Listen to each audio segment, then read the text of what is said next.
tous et à toutes, c'était vrai.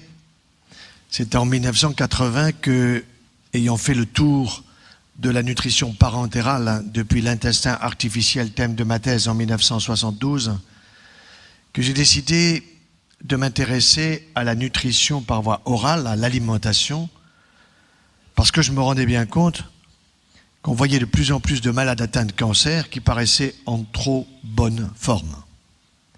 Et voilà que j'écris en fin juin 85, un livre très simple sur alimentation et cancer, qui est extrêmement diffusé, et je ne m'y attends pas.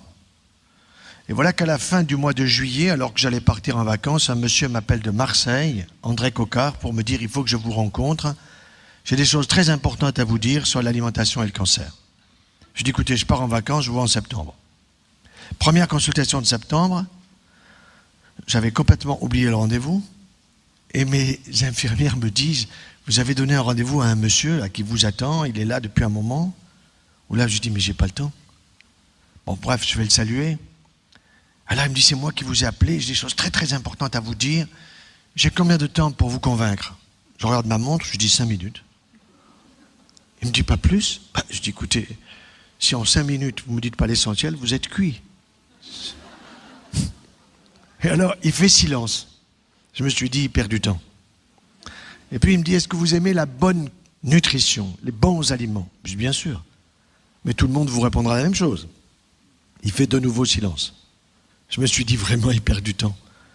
Puis il me dit, est-ce que vous avez un cuisinier chez vous? Ah. Alors je dis non, mais j'ai tout de suite pensé à la maison. J'ai pensé à ma moitié.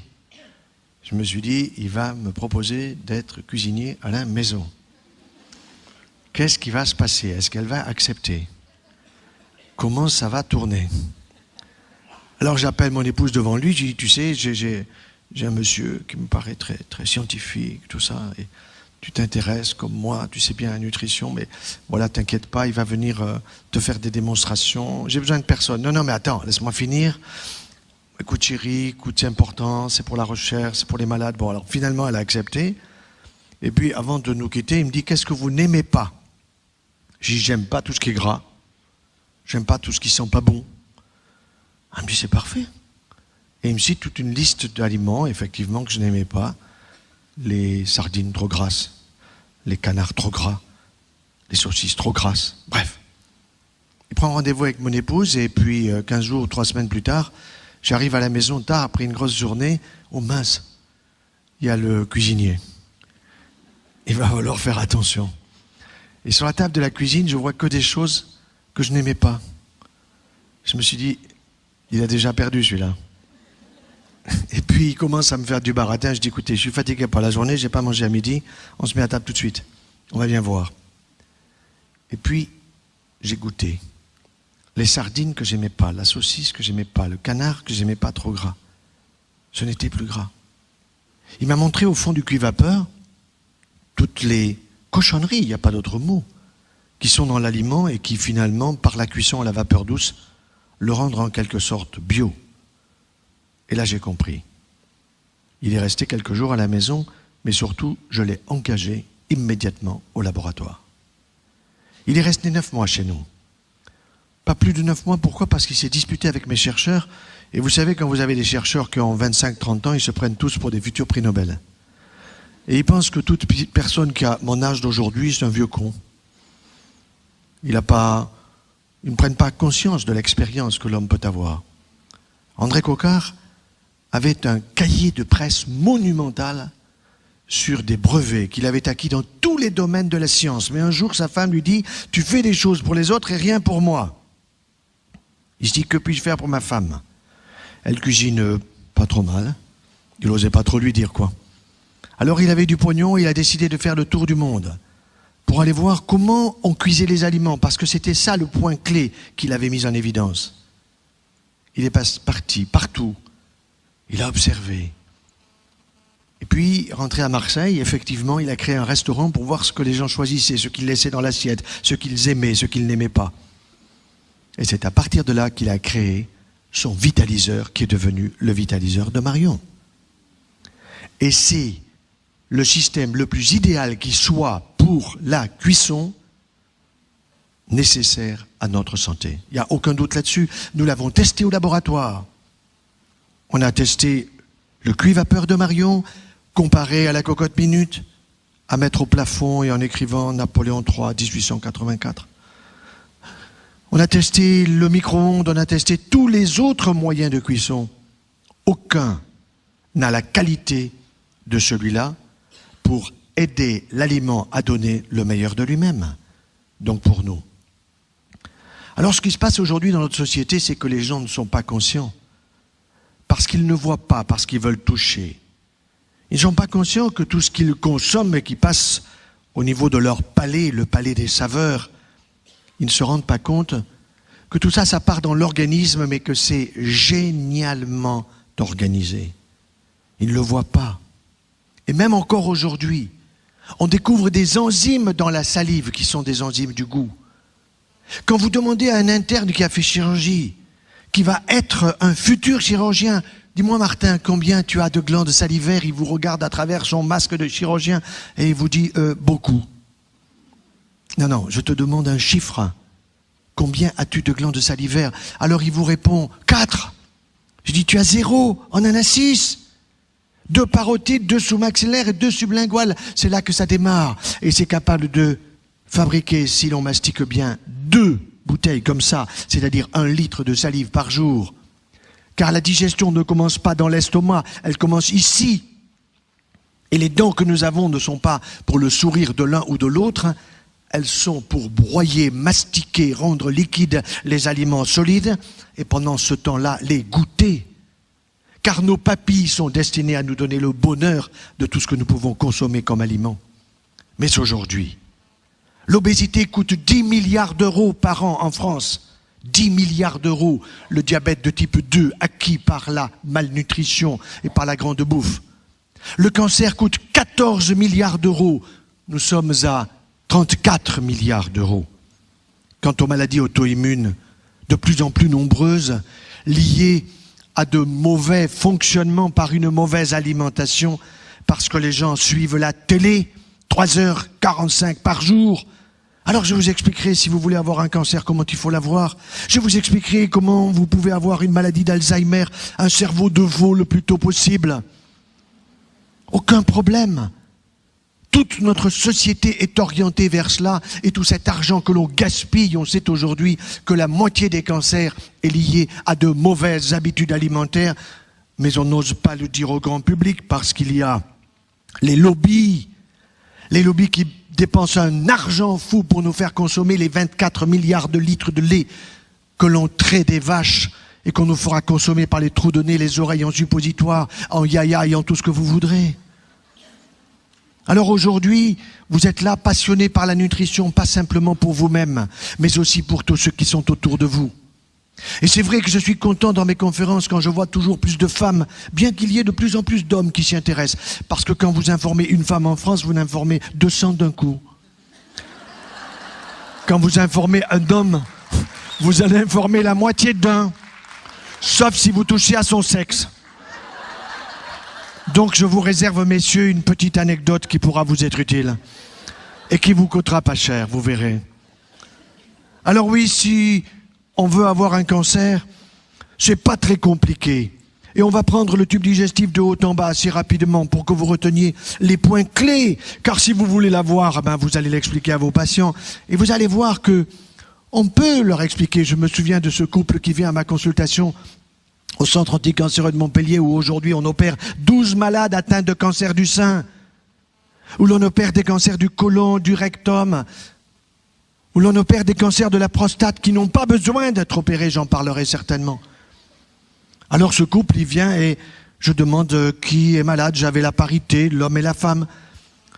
Et les deux répondent presque en même temps, docteur, nous sommes des originaux, nous on n'est pas malades, qu'est-ce que vous venez faire? Il y a un tas de monde qui attend, stressé, avec des maladies graves, et vous venez, vous n'avez rien. Allez donc voir les flamants roses au bord de la Méditerranée. Oui, mais docteur, on vient vous voir parce qu'on dit que vous êtes spécialisé dans la nutrition, alors vous ne pouvez pas nous donner des conseils pour qu'on ait un cancer? Tiens, je dis pourquoi vous voulez avoir un cancer? Parce que si vous nous l'expliquez bien, on saura bien comment pas l'avoir. Voilà une bonne démarche.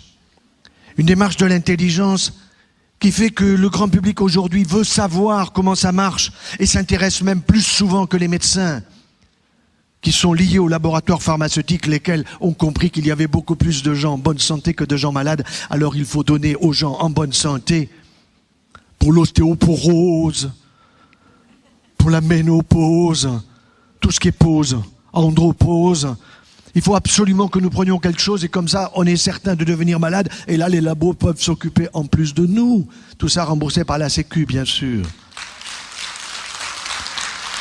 Alors, vous voulez avoir un cancer otorhinolaryngologique, il n'y a aucun problème, c'est très simple. Vous allez prendre du Pernod Ricard régulièrement, du whisky, de la vodka, du gin. À Noël, vous allez voir ces pubs dans le métro et partout sur la vodka. Extraordinaire, il vous faut en consommer tout le temps. Et en plus, si vous prenez un peu de tabac, que vous fumez un peu de hashish, bien sûr, c'est formidable. D'autant qu'on ne vous dira pas que la marijuana d'aujourd'hui, elle est OGM. Les jeunes ne le savent pas. Elle était à 5% de concentration quand des ministres nous disaient que c'était une drogue douce. Résultat, aujourd'hui, elle est à 35% de concentration. Mais les jeunes vous disent, mais c'est bio puisque c'est une plante verte. Les pauvres, avec des cerveaux qui sont de plus en plus abîmés chez les jeunes, mais qui remplissent les cabinets de psychiatres et de psychologues. Oui, si vous ajoutez le papier maïs à tout cela avec l'alcool fort, pas de problème un jour. Vous aurez un ganglion en vous rasant le matin, monsieur. Eh ben, vous direz à votre femme, chérie, viens voir, j'ai une boule au cou. Elle va voir la boule, elle va toucher, t'as mal. Non.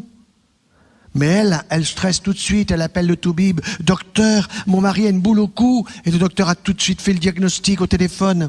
Il sait que c'est une métastase ganglionnaire d'un cancer otorhinolaryngologique situé dans le palais des saveurs, ce palais qui est inconnu de trop de monde et qui est tellement génial pour le bonheur et le plaisir de chacun d'entre nous. 3 fois par jour. 3 fois par jour. Eh oui, alors il faudra chimio, rayons, peut-être des aiguilles radioactives sur la langue. Le calvaire. Pour s'en sortir, on en sortira combien ? Oui, 1 sur 2. Et tout le reste passera le mur de l'au-delà, rapidement. Cancer de l'ésophage, même chose, mais vous ajouterez des boissons brûlantes. Vous êtes tellement pressé que le café, vous n'avez pas le temps. Le thé, c'est bouillant, le chocolat au lait, le café au lait du matin, tout ça est bouillant, mais vous ne sentez plus que c'est bouillant, vous sentez que c'est chaud. Parce que vous avez brûlé les papilles et vous allez brûler l'intérieur de la muqueuse ésophagienne qui, irritée régulièrement, un beau jour, comme cette pharmacienne du Languedoc-Roussillon, à 52 ans, se retrouve avec un cancer œsophagien. Le stress ajouté à tout cela. Est-ce possible d'avoir un cancer œsophagien qui va nécessiter 6 heures d'opération, chimiothérapie, radiothérapie? Quand on lui dit qu'elle aurait pu éviter tout ça, elle dit, mais jamais personne ne me l'a dit. Et pourtant, elle est toubib, elle est pharmacienne, elle est docteur, elle est scientifique. Elle ne sait pas les choses essentielles. Par contre, elle sait vendre ses médicaments quand les labos viennent lui bourrer la tête. De bêtises pour les malades et pour les bien portants. Cancer de l'estomac, oh, c'est pas bien compliqué. Vous allez au McDo, non pas que le McDo va vous mettre un cancer d'estomac, mais là-bas, on vous dit surtout, vous fatiguez pas. Vous avez du pain de mie, fatiguez pas vos ratounes, et puis vous avez la viande hachée, mâchée par quelqu'un d'autre avant vous. Ça, vous allez vous en souvenir. Surtout, vous fatiguez pas. Alors, vous vous retrouvez un jour avec une petite bactérie dans l'estomac. Vous dites, j'ai un hélicoptère. Non, une hélicobactérie. Une hélicobactérie qui est un petit rongeur qui va vous donner une inflammation gastriteux, et cette gastriteux, elle va continuer à vous enflammer, alors vous allez dire, ah comme ça me brûle, je vais prendre un peu plus de yaya, un peu plus de laitage, de lactimerde, vous voyez ce que je veux dire?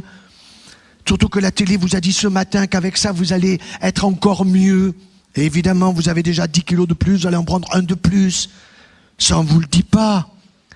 Parce que tous ces produits laitiers, nous allons en parler dans quelques instants. Évidemment, c'est du lactose. Mais le lactose, les gens n'ont pas compris. Le ose, c'est du sucre. Alors on est en plein lactolisme après l'alcoolisme. On se gave de produits laitiers pour calmer des brûlures. Et un jour, on se retrouve avec un lymphome gastrique. Le système immunitaire de l'estomac dit « j'en peux plus. Je veux plus de tout cela ». Alors c'est la chimio, alors c'est les rayons, alors c'est l'opération, un calvaire de plus. Et tout ça pourrait être évité. Et puis, le gastro vous dit, non, mais continuez comme vous faites, pas de problème, je vous donne un antibiotique pour une semaine, puis je recontrôlerai, puis on se verra régulièrement, puis c'est bon, j'ai pas assez de patients. Eh oui. Alors ensuite, vous pouvez avoir un cancer pancréatique. Aujourd'hui, je vous assure, on en voit pratiquement un de plus chaque jour dans notre propre institution. Et le cancer pancréatique, on en guérit 5%. 95%, on ne guérit pas. Vous voyez des gens qui arrivent en pleine forme. Et puis, ils ont des petites douleurs par-ci, par-là. On fait une échographie, on fait un scanner, il y a déjà des métastases hépatiques. Et la partie est perdue. Il y aura des chimiothérapies, certes plus efficaces qu'autrefois, qui permettront de vivre 1 an et demi, 2 ans, 24, 25, 26 mois. C'est que dalle quand on a 40 ans. Alors je vous dis, et je dis à tout le monde, aujourd'hui ayez pitié de votre pancréas. Et votre pancréas, mais c'est pas difficile à expliquer à la télé, à 20h30 à la place de Darty dont tout le monde se fout. Ça serait tellement facile de faire passer, qui donc? Une élève de celui qui était capable de parler sans un mot, le mime Marceau. Et le mime Marceau, vous avez des élèves, et j'en connais, j'en ai testé, qui sont géniaux, vous leur donnez une petite information, vous dites, faites-moi passer cette information comme ça, qu'avec des gestes. Et ça passe très bien. Et oui, le pancréas, une glande géniale, qui est au fond du ventre, non pas cachée, mais protégée. Pourquoi? Parce qu'elle a 2 fonctions, c'est grâce à elle que nous avons le taux du sucre dans le sang qui est à 1 gramme régulièrement et pas plus, seulement quand on se gave de coca. Avec 17 morceaux de sucre dans 1 litre de coca, ou alors avec le light. Je voyais récemment l'un de mes collègues radiologues, je vais lui montrer pendant l'été un dossier difficile, et puis je vois sur sa table une bouteille de coca. Je lui dis, mais Masson, vous prenez cette saloperie? Il me dit, c'est du light. C'est du 0 stress, monsieur.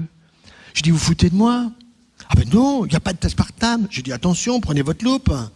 Alors il a pris sa loupe des mammogrammes, et puis, ah mince, c'est plein d'aspartame. Il est tout bip pourtant. Ah, c'est passé à la poubelle, bien sûr. Et cet aspartame, ce faux sucre hyper dangereux, qui réduit votre système immunitaire, et qui est responsable aujourd'hui de plus en plus de lymphomes associés à toutes les mauvaises habitudes alimentaires, mauvaises habitudes de boisson, qui fait que les gens se gavent de sucre ou de faux sucre, lequel même faux sucre ont des effets sur l'hypoglycémie et l'hyperglycémie réactionnelle du pancréas qui est destiné à donner l'équilibre. Alors un beau jour, le pancréas il n'en peut plus. Et qu'est-ce qu'il vous dit? Je laisse pisser. Et le taux du sucre dans le sang commence à monter. Ça y est, les diabétologues sont contents, ils vous tiennent à vie. Il faudra aller voir l'ophtalmo parce que ça abîme la rétine, le néphrologue parce que ça abîme le glomérule. Voilà. Et un beau jour, la canne blanche. Mais tout ça, on ne vous le dit pas. Alors que si vous attrapez ce diabète au début, en changeant les habitudes alimentaires, vous supprimez les hypoglycémiants et même l'insuline, vous pouvez la réduire. Mais ça, il ne faut pas le dire. Ça n'intéresse pas les labos, il n'y a pas de pognon à gagner. Et la Sécu n'y connaît rien. Parce que vous avez des spécialistes qui sont à la Sécu, qui sont là devant des bureaux et des ordinateurs, qui n'ont jamais vu un malade, en dehors d'eux-mêmes, qui sont en potentiel, bien sûr. Alors, deuxième fonction pancréatique. Deuxième fonction pancréatique, oui, le pancréas, tout le monde le sait pas ou l'oublie, ou on veut pas le dire, mais il est capable de fabriquer, comme la salive, 1 litre de liquide pancréatique est destiné à quoi? À digérer les graisses, bien sûr. Les graisses cachées dans la viande rouge, à digérer les mayonnaises, à digérer tout ce qui peut être associé aux aliments et qui est gras. Mais quelles sont les graisses dangereuses? Les graisses cuites, trop cuites, bien sûr. Alors ces graisses trop cuites que l'on va utiliser ou manger, consommer, parce que le barbecue horizontal, qui devrait être supprimé parce que c'est un danger public, pour aller au barbecue vertical, de telle façon que quand les graisses tombent, elles ne tombent pas sur le feu qui les pyrolyse et qui crée des nitrosamines et des benzopyrènes toxiques et cancérigènes. Un beau jour, le pancréas qui n'en peut plus, lui aussi, il se met à chahuter, et voilà que les cellules exocrines, c'est-à-dire capables de fabriquer ce liquide pancréatique, elles se mettent à se multiplier d'une manière anormale, car une cellule pancréatique, elle est capable de vivre autour d'1 année. Les gens croient que parce qu'ils ont leur âge, leurs cellules ont leur âge. Mais non, nos globules blancs, ils vivent 7 jours. S'ils se mettent à vivre 15 jours, c'est une leucémie. Nos globules rouges, ils vivent 120 jours. S'ils se mettent à vivre 200 jours, ça va pas. C'est une maladie de Vaquel, c'est un cancer des systèmes des globules rouges. Les cellules de mon foie, si je ne l'ai pas intoxiqué d'alcool et de marijuana et de tabac, ils vivent une année. Donc, si j'ai 60 balais, eh bien mon foie, je l'ai refait 60 fois. Formidable. Et mon pancréas, autant de fois. Les cellules de mon intestin grêle, elles vivent 4 à 5 jours, pas plus. Mais si je prends la chimiothérapie, le tapis intestinal destiné à absorber tous les aliments qui est aussi grand qu'une surface d'un terrain de handball, eh bien oui, à ce moment-là, il est brûlé complètement. Alors ce sont des fuites digestives, c'est une malabsorption digestive et les gens sont en permanence fatigués par les chimiothérapies souvent abusives que l'on donne. Mais on va vous guérir. Laissez-nous faire, c'est nous qui sommes compétents et vous n'y connaissez rien. C'est faux. De plus en plus de grands publics sont capables de poser des questions intelligentes et il faut les écouter. Il faut s'asseoir en consultation pour écouter les gens et se rendre compte que très souvent, l'instinct, l'intuition, elle est juste chez le patient. Alors, cancer de l'estomac, vous avez bien compris, il faudra consommer autre chose. Il faudra bien mastiquer ces aliments, prendre des fruits, des légumes et des légumineuses et des fruits plutôt bio parce qu'ils ne contiennent pas de pesticides. Bien que si vous avez une pomme qui contient des pesticides, écoutez, vous allez la manger quand même après avoir fait tremper pendant la nuit quand vous dormez. Elle va bosser, elle va libérer les pesticides de sa peau, 80%. Le reste, vous les consommerez, mais pour éliminer les pesticides, on sait où ils sont maintenant. On les a cherchés dans le cerveau, dans le foie, dans les reins, dans les surrénales et partout. On ne les a pas cherchés là où ils étaient, sauf à la fin, dans le tissu gras sous la peau. Et oui, ce tissu gras sous la peau, il nous protège. Un petit centimètre, un demi-centimètre, mais il y en a qui en ont 10 centimètres. Et voilà. Alors on oublie qu'on a des émonctoires. Certes, il y a les urines, mais il y a aussi la sueur, la transpiration. Et on sait maintenant que quand on transpire, on élimine des choses qui sentent pas bon parce que ça, on sent pas bon, donc on va sous la douche. Ce sont les pesticides, insecticides et autres choses de l'agriculture conventionnelle qui sont lipophiles. Ils aiment le gras. Et donc, ils vont se stocker dans le gras en priorité. Et puis, quand ils ont bien stocké mon gras au-dessous de ma peau, ils vont se stocker dans le foie pour abîmer le fonctionnement de la plaque métabolique fondamentale de notre organisme, qui est la glande hépatique. Et puis ensuite, ils vont se stocker dans le cerveau. Alors c'est la joie, la tremblote de la maladie de Parkinson. Vous les voyez dans la rue, vous faites des diagnostics de Parkinson dans la rue, à la gare ou dans les aéroports. Celui-là, il est sous médicaments. Ou alors c'est l'obésité. Ou alors c'est la constipation. Que de constipés en France, mon Dieu! Vous avez vu les hommes et les femmes politiques aujourd'hui? Qu'est-ce qu'ils sont constipés, mon Dieu! Ça fait peur. Ça nous coûte 800 millions d'euros, alors qu'on serait parfaitement capable d'aider les gens à évacuer correctement, parce que tous les jours on veut avoir une ville propre, parce que tous les jours il faut évacuer les déchets comme nous, et nous les sélectionnons avec les urines d'un côté et les matières de l'autre. Et cette évacuation, elle doit être quotidienne et elle doit être parfaite, je veux dire par là qu'il ne faut pas avoir du ballonnement. Seulement les gens sont tellement gavés, comme l'a dit Marion tout à l'heure, de produits laitiers et autres produits sucrés. Trop de pain blanc, on va y venir, que ça ballonne de partout. J'étais récemment en Guyane. Je suis allé en Martinique, en Guadeloupe. Là-bas, ils prennent des haricots. C'est bien les haricots, il faut savoir les faire cuire. Là-bas, ils en font de la purée. Ils mastiquent même pas, ça descend tout de suite. Après, ça ballonne, ils flottent tous à la piscine ou à la mer. Et puis après, c'est la pétarade assurée, on les entend dans Métropole. Incroyable. Tout simplement parce qu'on leur a pas appris, parce que la télé que les gens regardent, elle pourrait être géniale pour former les gens à une meilleure santé et faire des économies de santé extraordinaires. Alors oui, vous avez pitié de votre pancréas, mais vous me dites, docteur, j'aimerais avoir un cancer de l'intestin grêle. Ah, désolé, c'est difficile. Pourquoi c'est difficile, docteur? Eh bien, parce que l'intestin grêle, figurez-vous, je vous l'ai dit, il est très vaste au point de vue absorption, mais il est très long aussi, et puis ça circule beaucoup là-dedans. On en a 4 à 6 mètres. Ah bon? Chérie, tu as 4 à 6 mètres d'intestin, mon ami, là-dedans? Extraordinaire. Oui. Et ces 4 à 6 mètres, ça veut dire que ça circule beaucoup. Et il circule là-dedans 10 litres de liquide. 10 litres, docteur, mais je ne bois pas 10 litres. Non, vous les buvez pas, mais vous les fabriquez, vous allez voir comment. 1 litre de salive, 1 litre de liquide gastrique, 1 litre de liquide pancréatique, 1 litre de bile par le foie, j'en suis à 4, plus 1 litre par mètre d'intestin grêle si vous en avez 5, ça vous fait 9 litres, plus 1 litre que vous buvez, ça vous fait 10 litres. Ah bon? Eh oui, à la sortie, vous avez 1 litre d'urine, grosso modo, et puis 3 fois rien au niveau des matières en liquide. Sauf si vous avez le choléra. À ce moment-là, c'est la seule indication du Coca-Cola qu'il faut vendre en pharmacie remboursée par la Sécu. Parce qu'effectivement, quand vous avez le choléra, vous avez ce qu'on appelle la courante. Vous voyez ce que je veux dire?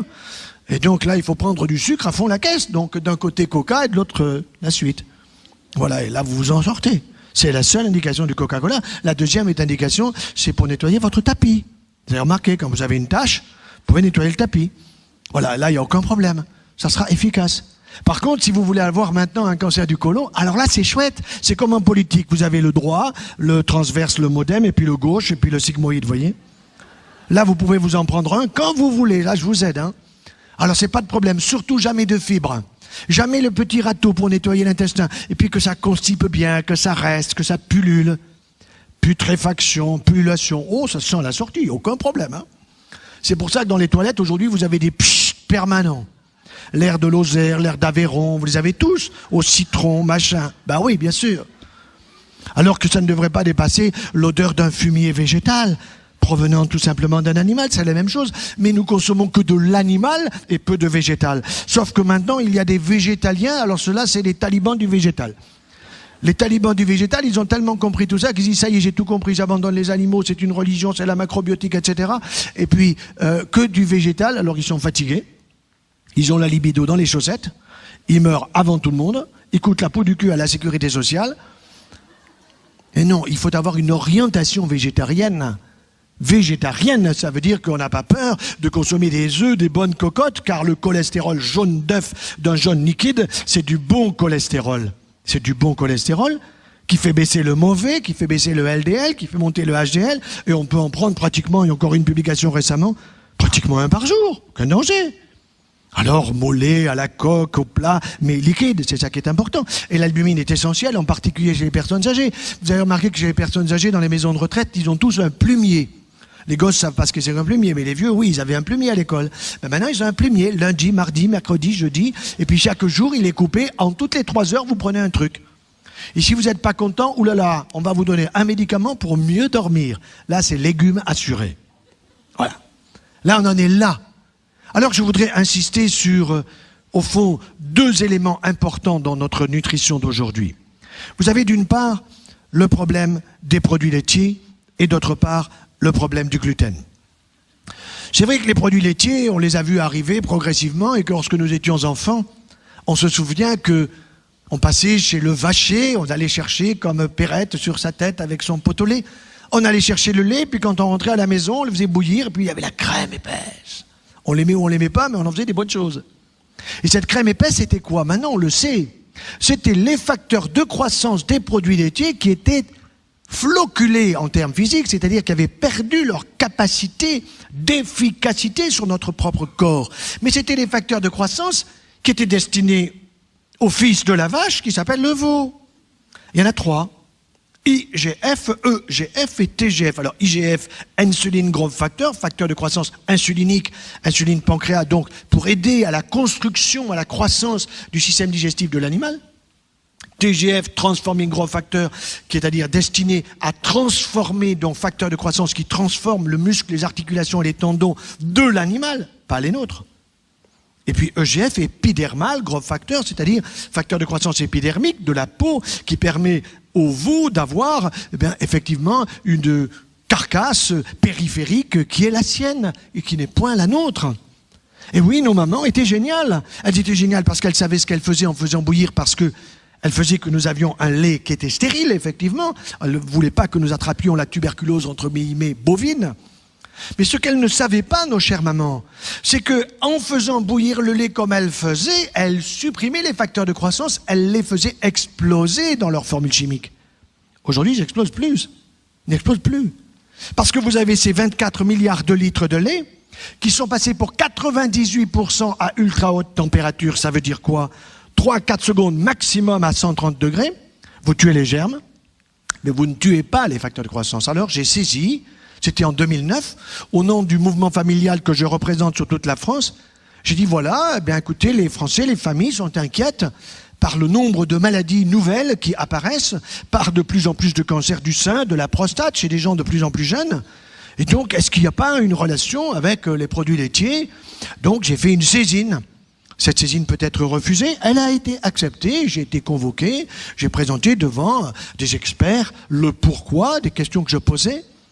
Et donc on m'a dit, ok, vous aurez la réponse dans 6 mois. J'ai attendu 2 ans et demi. Au bout de 2 ans et demi, j'ai eu droit à une convocation, j'y suis allé, j'étais 6 ou 7. J'étais plutôt stressé, moi j'étais toujours joyeux. Et donc, qu'est-ce que j'ai entendu? J'ai entendu un magnifique diaporama qui m'a dit que oui, peut-être que les facteurs de croissance dans les produits laitiers, EGF, TGF, IGF, peut-être ça augmentait un peu les cancers du sein, les cancers de la prostate, les cancers du tube digestif, de l'enfant. Mais c'était minime, c'était même pas la peine d'en parler. Et puis on m'a confié un polycopier de 98 pages, j'y avais partout écrit confidentiel sur les pages recto-verso. Bien. J'ai pris ça et pendant les vacances de Pâques, il y avait quelques jours, j'ai passé du temps, croyez-moi, à regarder ça, un crayon à la main. Et j'en ai fait une grosse conférence sur le sujet que j'ai donnée il n'y a pas très longtemps à Aix-en-Provence. C'est que ce n'est pas du tout une petite augmentation.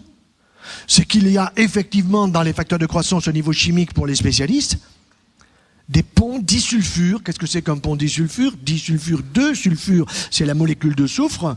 Et quand vous avez des molécules de soufre qui sont associées, quand vous en avez 2, vous pouvez la détruire facilement. Un seul pont. Dans l'IGF, vous avez 2 ponts. Dans l'EGF, vous avez 4 ponts. Dans le TGF, vous avez 9 ponts. Et pour détruire 9 ponts disulfure, il faut le lever matin. Ça veut dire qu'il faut faire comme maman faisait. Faire bouillir le lait longtemps.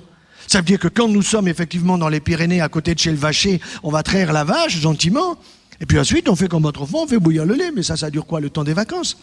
À moins que vous ayez la vache dans le jardin, ça peut arriver. On ne sait jamais, maintenant il y a des écolos qui vont la voir, ça va venir. Mais le mieux, c'est d'aller tout simplement vers les petits animaux. Alors je vais ressaisir l'Agence française de sécurité des aliments qui s'appelle ANSES maintenant. Parce que ce que je demandais au départ, c'était des chiffres.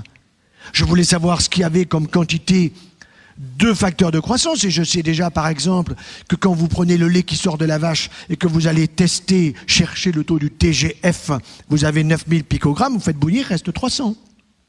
Nos mamans nous donnaient 300. Aujourd'hui on prend 9000.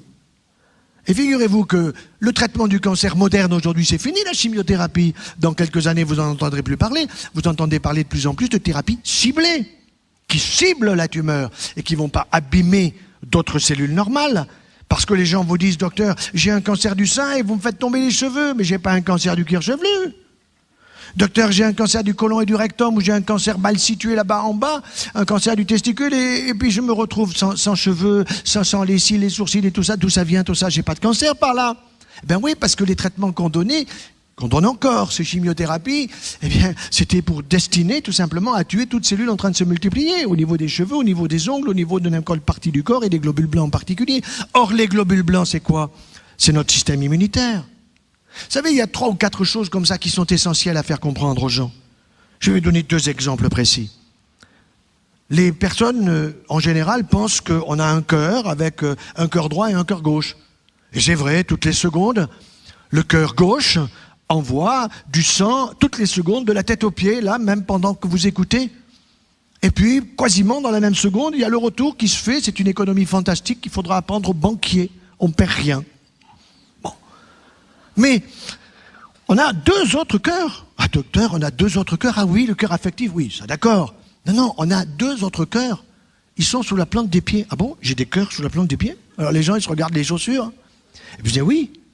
Et quand vous voyez des personnes âgées qui marchent comme ça en traînant les pattes dans des pantoufles minables, eh bien qu'est-ce qui se passe? Ils n'appuient pas suffisamment sur la plante du pied, car nous avons une semelle plantaire qu'on appelle le cœur plantaire de Léjart, c'est le nom de celui qui l'a inventé. Et effectivement, chaque fois que je marche, que j'appuie mon pied par terre, je renvoie le sang vers le haut, et mon cœur en a besoin pour ensuite le renvoyer et faire des économies. Sinon, ça stagne dans les jambes. Alors, docteur, j'ai de l'édème, j'ai des grosses jambes, j'ai des grosses chevilles. Eh ben oui, parce que vous ne savez pas marcher. Ah mais on m'a jamais dit que j'avais des cœurs sous les pieds. Et mon mari aussi, mais oui. Et ma grand-mère aussi, mais oui, bien sûr. Donc il est indispensable d'apprendre aux gens à marcher. Alors il ne s'agit pas de marcher au pas de loi, c'est pas ça que je veux dire. Mais il faut bien appuyer son pied par terre pour pouvoir faire remonter vers le haut. Et le cœur est ravi. Mais attention, on vous a parlé de la circulation du sang rouge et du sang bleu. Mais il y a une 3e circulation. Ah bon, moi, jamais dit ça. Mais oui, il y a une circulation lymphatique. Lymphatique. Ah oui, mais on a un voisin, on dit qu'il est lymphatique. Ben oui, mais le voisin, il est lymphatique parce qu'effectivement, il marche lentement, il réfléchit, c'est peut-être le sage du village ou du quartier. Mais lymphatique, ça veut dire quoi?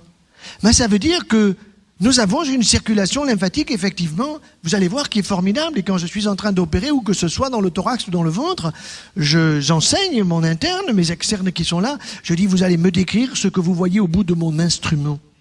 Et il me décrit une circulation serpentine très fine, qui n'est pas plus grande que l'extrémité de ces mines de stylo. Et là-dedans, cette circulation, on voit du liquide qui est clair comme de l'eau, parfois un petit peu blanchâtre, un petit peu troublé, et que l'on peut rendre toute blanche. Toute blanche, comment faites-vous?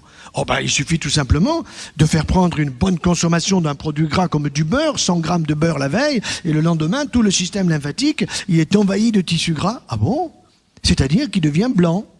Et c'est comme ça que, dans les années 70-80, il y avait une petite intervention chirurgicale qui consistait à aller chercher ce qu'on appelait la canne blanche.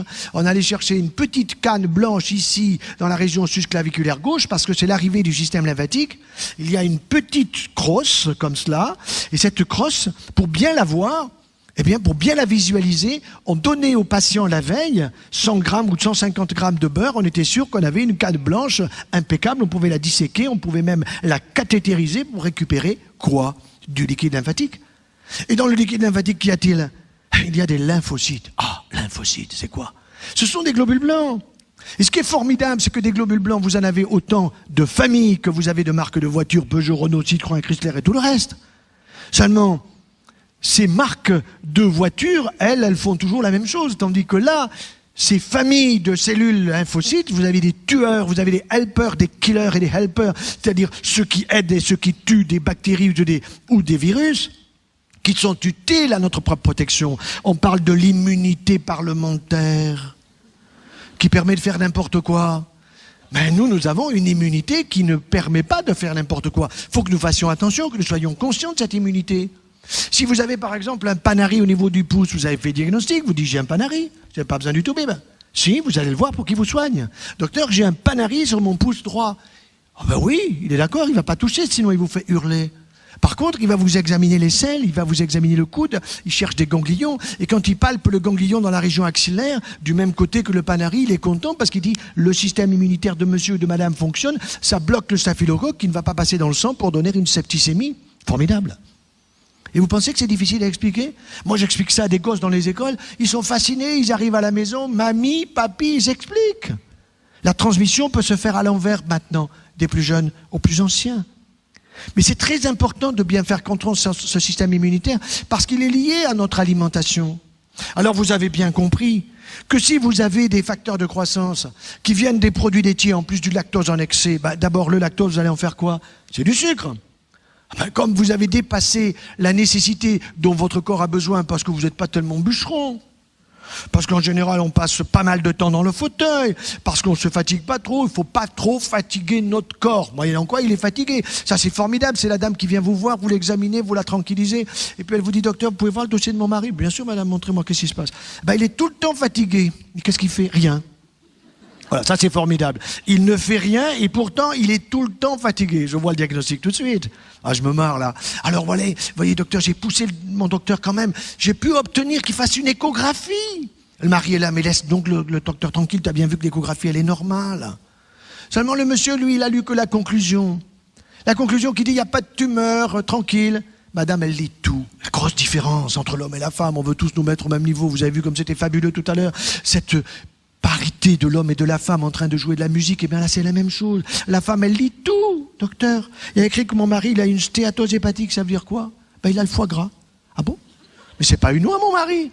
Non mais madame il fait mieux que les oies. Les oies il faut les gaver, mais votre mari lui, comme il est fatigué, c'est biscuit, whisky. Exact. Biscuit, whisky. Et donc le 1 gramme d'alcool, 7 calories, 1 gramme de sucre, 4 calories, on en fait quoi? Du gras. Et le gras, il va où? Il va se stocker dans le foie. Parce que le foie, quand il a stocké en glycogène pour 2 jours et demi de réserve, au-delà de ça, il y en a trop, il fait du gras. Et c'est le foie gras, c'est comme ça qu'on gave les oies et qu'on a du bon foie gras à Noël. Ah oui, d'accord. Et alors, mais mon mari, il a des gamma-GT élevés. Et le docteur, il avait craint. C'est comme ça que j'ai pu obtenir qu'il fasse un scanner ou une échographie. Ben oui, mais les gamma-GT élevés, ça veut dire que son foie, des transaminases du foie, il lui dit, ça va pas. Il le dit, ça va pas. Là, on est dans le monde invisible et pourtant on a des critères. Alors vous expliquez ça au monsieur, vous essayez de lui expliquer gentiment, parce que évidemment sa femme le lui disait depuis longtemps, mais quand c'est vous qui le dites, il vous écoute davantage. Mais il faut le revoir. Alors 3 mois plus tard, il revient, il a un taux de gamma-GT qui s'est normalisé. Mais il faut plus de temps pour supprimer une stéatose hépatique. Hein. Alors ça me rappelle, quand un jour je suis allé dans le Périgord pour voir un de mes frères, je lui ai dit, fais-moi connaître un éleveur de foie gras. Ah ben parce que c'est bon, on achètera pour la famille, pour les fêtes, c'est sympa. Et puis cet éleveur de foie gras, je l'ai suivi toute une journée. Et voilà que le soir, on a fait un bon repas, on a pris du sauterne, on a pris du foie gras, c'était super sympa en famille, avec la famille de l'éleveur. Et puis, c'était vers 11h30, minuit, il me dit, je vais voir mes oies. Tu vois ?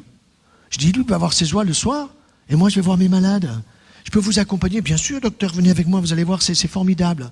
Et puis, je suis allé voir ses oies, il en avait sélectionné une dizaine, qui étaient là, comme ça. Il leur palpe le foie. Il me dit, celle-là, demain matin. Celle-là, ça sera demain après-midi. Celle-là. Et il palpait le foie chaque fois. Il était content parce qu'il le palpait, son foie. Et moi, quand je vais voir les malades, je leur palpe le foie aussi. Mais c'est pas pour la même chose. Et je dis à l'infirmière, vous lui passez trop de sucre, diminuez, parce que vous êtes en train de lui faire un foie gras. Alors l'infirmière me regarde, un foie gras que je fais à la malade. Je dis, je vais vous expliquer, mademoiselle, asseyez-vous. Alors à minuit, je lui explique le foie gras. Elle me dit, mais c'est bon, je dirai ça à mon mari. D'accord. Alors ce sont des choses très simples, et voyez que tout le monde est capable de comprendre. Il n'y a pas besoin d'être un grand savant pour expliquer ces choses-là d'une manière simple, mais juste pour pouvoir changer ses habitudes alimentaires. Alors sur les produits laitiers, c'est pas que je suis contre, mais allez plutôt vers le petit animal, la chèvre et la brebis. Pourquoi? Parce que vous aurez tout simplement des facteurs de croissance d'un petit animal et donc en plus petite quantité. Et autre chose, évidemment, vous aurez du calcium. Ah, maintenant, si vous prenez pas votre calcium dans le lait de la vache, mais vous allez finir en poussière. De toute façon, c'est certain, mais le plus tard possible. Parce que dans le lait de la vache, vous avez 4 fois trop de calcium. Ah ben c'est chouette. Ah ben oui, ben alors vous le mettez dans vos articulations. Ah bon? Ah ben oui, vous avez pas mal aux hanches. Ah si, docteur, j'ai mal un peu à ma hanche droite et à mon dos, régulièrement.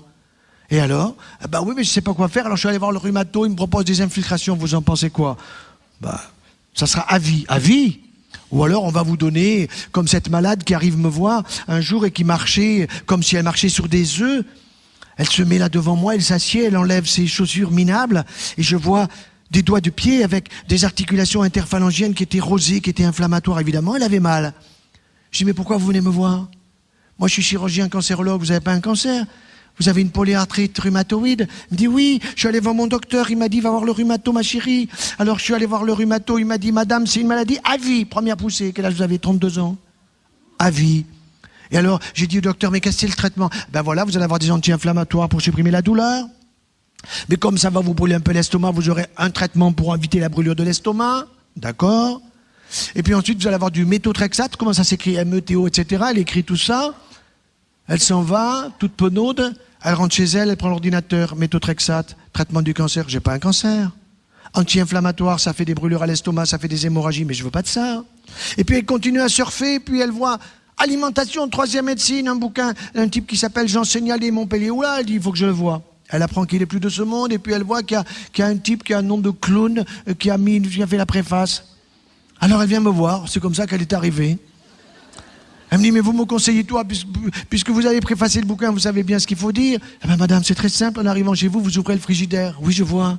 Et alors, vous prenez le beurre, le yaourt, le fromage, le lait, les crèmes glacées, les béchamels, pchit, à dégager. Ah bon? Vous prenez le pain, les pizzas, les pâtes, les viennoiseries et les biscuits, pchit, à dégager. Mais il me reste quoi?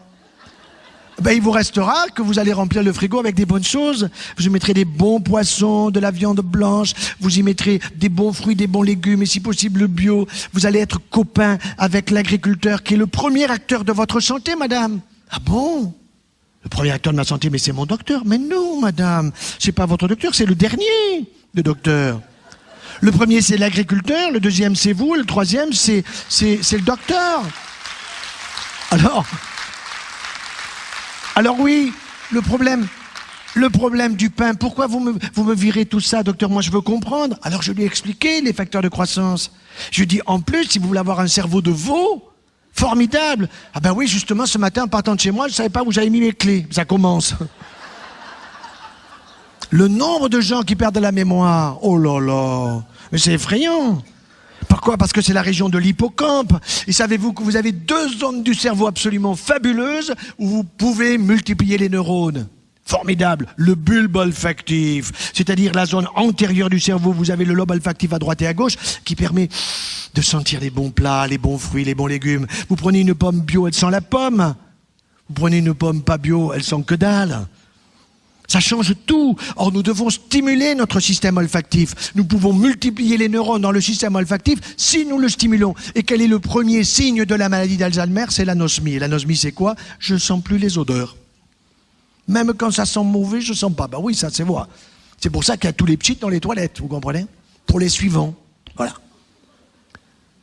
Alors, la deuxième zone, c'est l'hippocampe. Et je me souviens qu'en première année de médecine, j'avais 17-18 ans comme mes copains. Et puis notre prof de cytologie, il nous donne le cours sur les neurones, formidable. Il commence en disant, les petits, vous n'avez pas encore 20 ans, mais à partir de 20 ans, vous allez perdre 20 à 30 000 neurones par jour. Ouh là là. Quand je l'ai vu, je me suis dit, qu'est-ce qui doit lui rester à lui? Je suis pas allé lui dire ça à la sortie, bien sûr. Je suis allé le voir, je dis, maître, mais vous avez dit qu'on perdait des neurones, mais moi je suis plutôt de nature économe et je voudrais bien les garder, mes neurones. Il me dit, petit, tu les perdras. Ah bon? Mais qui c'est qui a dit ça? Il me dit, c'est un prix Nobel. Ah oui, quand on a dit prix Nobel, on a tout dit. Non, mais quel prix Nobel? Il me dit, Ramón y Cajal, 1906, Madrid. Je dois aller vérifier, il avait raison. Mais Ramón y Cajal, aujourd'hui, il se ferait planter en première année de médecine. Il s'est planté. Il n'a pas eu le prix Nobel que pour ça. Il le méritait pour d'autres choses. Mais ce qui est sûr, c'est que nous sommes capables de multiplier les connexions neuronales dans l'hippocampe, qui est la zone de la mémoire. Mémoire immédiate, mémoire d'hier, d'avant-hier et de la guerre de 14, que votre grand-père vous a raconté. Eh oui. Alors c'est pour ça que quand je suis avec mes petits-enfants, je me régale parce que je prends les fables de La Fontaine et puis je les réapprends. Alors un riche laboureur sentant sa mort prochaine fit venir les enfants, leur parlant. Ah, ils se disent, mais il est pas si con que ça, le vieux. Il apprend encore. Mais oui, mon petit, on apprend tout le temps. Et si tu apprends pas dans ton cerveau toute ta vie, tu t'en souviendras à 100 ans, tu n'arriveras jamais à 150. Parce que l'objectif, c'est au moins de faire comme Moïse. Il est arrivé à 120, il avait ses yeux, ses oreilles, ses dents. Et puis le Créateur lui dit, mais non, ça suffit. Un bisou, on dégage. Voilà. Mais il faut viser 120. Nous devons viser 120 avec la tête sur les épaules, avec les pieds dans les bottes. Ça veut dire qu'il faut avoir une activité physique. Il faut avoir une activité physique et il faut bien s'alimenter. Alors j'en viens à ce sujet capital qui est évidemment le gluten. Docteur, vous n'allez pas m'empêcher de manger du pain. C'est des gâteaux, je me régale, je ne pourrai jamais m'en passer. Eh bien si, mais il faut que je vous explique, parce que si vous ne comprenez pas, vous ne pouvez pas prendre le bon chemin. C'est quoi le gluten? Le gluten, c'est la protéine du froment, il y a la gliadine, un peu plus spécialisée. Et on sait que cette gliadine, eh bien par exemple, c'est une protéine qui, quand on en prend trop, le rein ne l'aime pas trop. Il y a des néphropathies au gluten, des néphropathies à la gliadine. Et on voit de plus en plus de cancers du rein, lié à une consommation excessive, non seulement des produits facteurs de croissance, des produits laitiers dont j'ai parlé de vaches, mais aussi lié à la consommation excessive de pain blanc en particulier. Or, le pain blanc se comporte comme du sucre. Ça veut dire que si vous prenez 100 grammes de sucre Saint-Louis ou 100 grammes de pain blanc, grosso modo, la courbe du sucre, l'index glycémique est la même. Index 100. On en prend beaucoup trop. Alors, il faut aller peut-être, docteur, vers le pain complet. Oui, c'est déjà mieux. Mais le problème, c'est que le pain d'aujourd'hui n'est pas celui d'autrefois. Moi, quand j'étais petit, maman nous disait, petit, 11h30, va chercher le pain chez le boulanger. On se disputait avec les frères et sœurs pour y aller. Pourquoi? Parce qu'elle était sympa, la boulangère. Elle nous donnait quelque chose de sympa. Et puis quand on revenait, le pain était croustillant, ça sentait bon. On le coupait, on mettait les doigts dans les trous du pain. Aujourd'hui, il faut une aiguille pour mettre un trou de pain. Pourquoi? Parce qu'il y a trop de gluten et pas assez de levain. Parce que c'est du pain industriel, et que ce pain industriel avec trop de gluten, eh bien, il y a des intolérances au gluten, et on considère que pratiquement jusqu'à 70% des Français aujourd'hui ont des intolérances au gluten. Et l'intolérance, c'est quoi? C'est non seulement des troubles de la digestion, mais c'est aussi une porosité intestinale. C'est quoi la porosité, docteur? Eh bien, la porosité, c'est simple. Madame, si vous avez un imperméable et qu'il pleut, et que votre imperméable est poreux, ben vous allez vous mouiller la peau. Ah oui, c'est vrai. Eh bien, votre intestin, il doit être poreux. Non, il doit laisser passer la bonne molécule de fructose, du bon sucre qui est dans les fruits, au fur et à mesure des besoins de votre cerveau, pour la mémoire et pour tout ce que vous avez à faire et à décider dans la journée. Mais il ne doit pas laisser passer des choses inutiles pour le corps. Or, il va laisser passer 4 fois trop de calcium, qui vont aller sur vos articulations, sur vos hanches, sur vos genoux. Mais les orthopédistes, mes copains et mes collègues, ils me disent, mais ferme-la. Mais laisse-les. Nous avons des prothèses d'épaules, de genoux, de hanches. On est en train de mettre les poignets au point et les doigts. Mais c'est fabuleux. Laisse-les. On se les fait en or, mon vieux. Et non, je suis pas d'accord. Je suis pas d'accord et je vais vous donner un exemple très personnel. Mon frère aîné, qui a un an et demi de plus que moi, se retrouve avec une coxarthrose bilatérale et douloureuse. Je l'envoie à un collègue, un excellent collègue chirurgien. Il me dit, écoute, ton frère, il a les deux hanches qui sont foutues, il souffre beaucoup. Il faut lui mettre une prothèse à droite, une prothèse à gauche. Je l'opère si tu veux dans un mois, pas de problème. Je vais le voir avec l'opération et mon frère était là sur son lit. Il me dit, tu sais, les chirurgiens, vous êtes encore merdants quand même. Il y a des tuyaux partout, tout ça. En plus, la kinésithérapie. En plus, dans 6 mois, il faut que je recommence. Je dis, mais tu veux vraiment te faire opérer de l'autre hanche? Il me dit, mais tu as une solution pour éviter ça? Je dis, bien sûr. Mais laquelle? Il faut que ta femme écoute la mienne. Ah bon? Tout simplement. Il faut que tu bouffes pas comme tu bouffes. Parce que c'est ça, il bouffait. Il se gavait de produits laitiers dès le petit déjeuner, la tartine de beurre, il ne pouvait pas s'en passer, c'était la religion. Le café au lait ou le chocolat au lait, pareil. Depuis la petite enfance, ça lui rappelait quand on jouait aux billes. Puis tu arrêtes tout ça. Ah bon, et je prends quoi? Tu prends du thé vert, ou tu prends du thym et du romarin, ça te réveillera, tu seras en pleine forme, tu pèteras le feu, tu vas pisser clair. Ah oui, parce que moi, elles sentent, voilà, cherche pas. Et puis tu vas arrêter tout simplement tous les produits laitiers, tu vas aller vers la chèvre et vers la brebis. Ah bon? Mais ça a trop de goût. Justement. Et comme ça a du goût, tu seras rassasié. Par contre, si tu prends du fromage du fromage blanc, t'as bien vu, ta femme, elle a dans les fesses son fromage blanc. Elle me dit, t'as raison. Eh oui. Alors, vous voyez, on arrive avec de l'humour à faire passer des messages. Et c'est vrai que ce sont des choses très, très importantes dans la vie de tous les jours. Ça fait 6 ans, il n'a pas été opéré de l'autre hanche, et pourtant son autre hanche, elle n'est pas jolie. Mais il n'en souffre plus. Pourquoi? Parce que la consommation excessive de produits laitiers et de calcium en particulier, qu'est-ce qu'elle faisait? Elle a irrité régulièrement antigène, anticorps égale inflammation au niveau de sa hanche, alors j'ai mal. Et quand la dame était venue, et qu'elle a compris quand elle est repartie avec ses chaussures minables, j'ai dit, écoutez, j'aimerais vous revoir dans 1 mois et demi, 2 mois, et si ça marche pas, vous avez le droit de m'écrire, je vous donne mon adresse mail, et si c'est pas bon, vous me dites, docteur, vous êtes nul, votre système, allez vous faire voir, je vais voir un rhumato. Et je lui ai dit, écoutez, ça m'intéresse, écrivez-moi, venez me voir. 1 mois et demi plus tard, elle revient, jolie, mignonne chaussure. Et elle a une phrase extraordinaire, elle me dit, docteur, maintenant je descends les escaliers toute seule, en courant, ça avait du sens pour elle. Elle avait simplement changé ses habitudes alimentaires. Elle avait arrêté la médecine. Et quand je lui ai dit, vous pouvez reprendre un tout petit peu, peut-être de chèvre, de brebis, du roquefort, ou de la tome de brebis, ou un bon petit chèvre, là, pas la bûche, parce que dans la bûche, vous avez écrit pure chèvre, vous avez 25% d'élevage dedans. Sauf si vous connaissez le producteur qui vous dit, moi je triche pas. Eh bien voilà. Elle a dit non, j'en prends pas. Elle avait trop relié ses douleurs à ses produits blanchâtres. Est-ce que je peux prendre, docteur, du lait de soja? Non, madame. Vous n'êtes pas asiatique. Prenez du lait de châtaigne, prenez du lait de riz, du lait de végétal. Mais le lait de soja, je veux bien de temps en temps, mais pas trop. Parce que maintenant, le danger, c'est que les femmes se gavent de ça et on voit des récidives de cancer du sein, ou chez les femmes qui sont à risque de cancer du sein, une augmentation des risques, tout simplement par les phytoestrogènes en trop grande quantité. Alors évidemment, aujourd'hui, ce qu'il faut voir, c'est que par ce changement des habitudes alimentaires, c'est certain que nous allons réduire le nombre de cas de malades atteints de cancer. Le cancer du tube digestif, tout simplement parce qu'on va aider les gens en consommant beaucoup de fibres qui vont ratisser, mais ces fibres, il faut les manger crues. Alors je dis pas trop cru parce que ça fait cru d'ivoriste et qu'on dit c'est instincto. Alors fraîche, des pommes fraîches. Ah, la pomme au four. Non, la pomme pas au four. La pomme sort du verger, là. Vous la croquez, etc. Et vous allez vous régaler la pomme, la poire. Je me souviens aussi d'une fois, j'étais avec un de mes collègues parisiens. Vous connaissez les collègues parisiens, hein? En général, ils ont 2 choses qui les caractérisent, pour nous les provinciaux. D'une part, un nœud paps. Et ils ont l'accent pointu. Alors là que j'étais avec un collègue parigot dans un train TGV et nous allions à Lausanne pour un congrès de nutrition. Et voilà qu'à 10h du matin, mon parigot de collègue me dit, joyeux, je vais prendre ma petite collation. Il revient avec une boîte de sardines.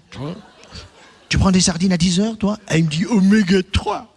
Oméga 3. Ça, c'est le taliban des oméga 3. Bon.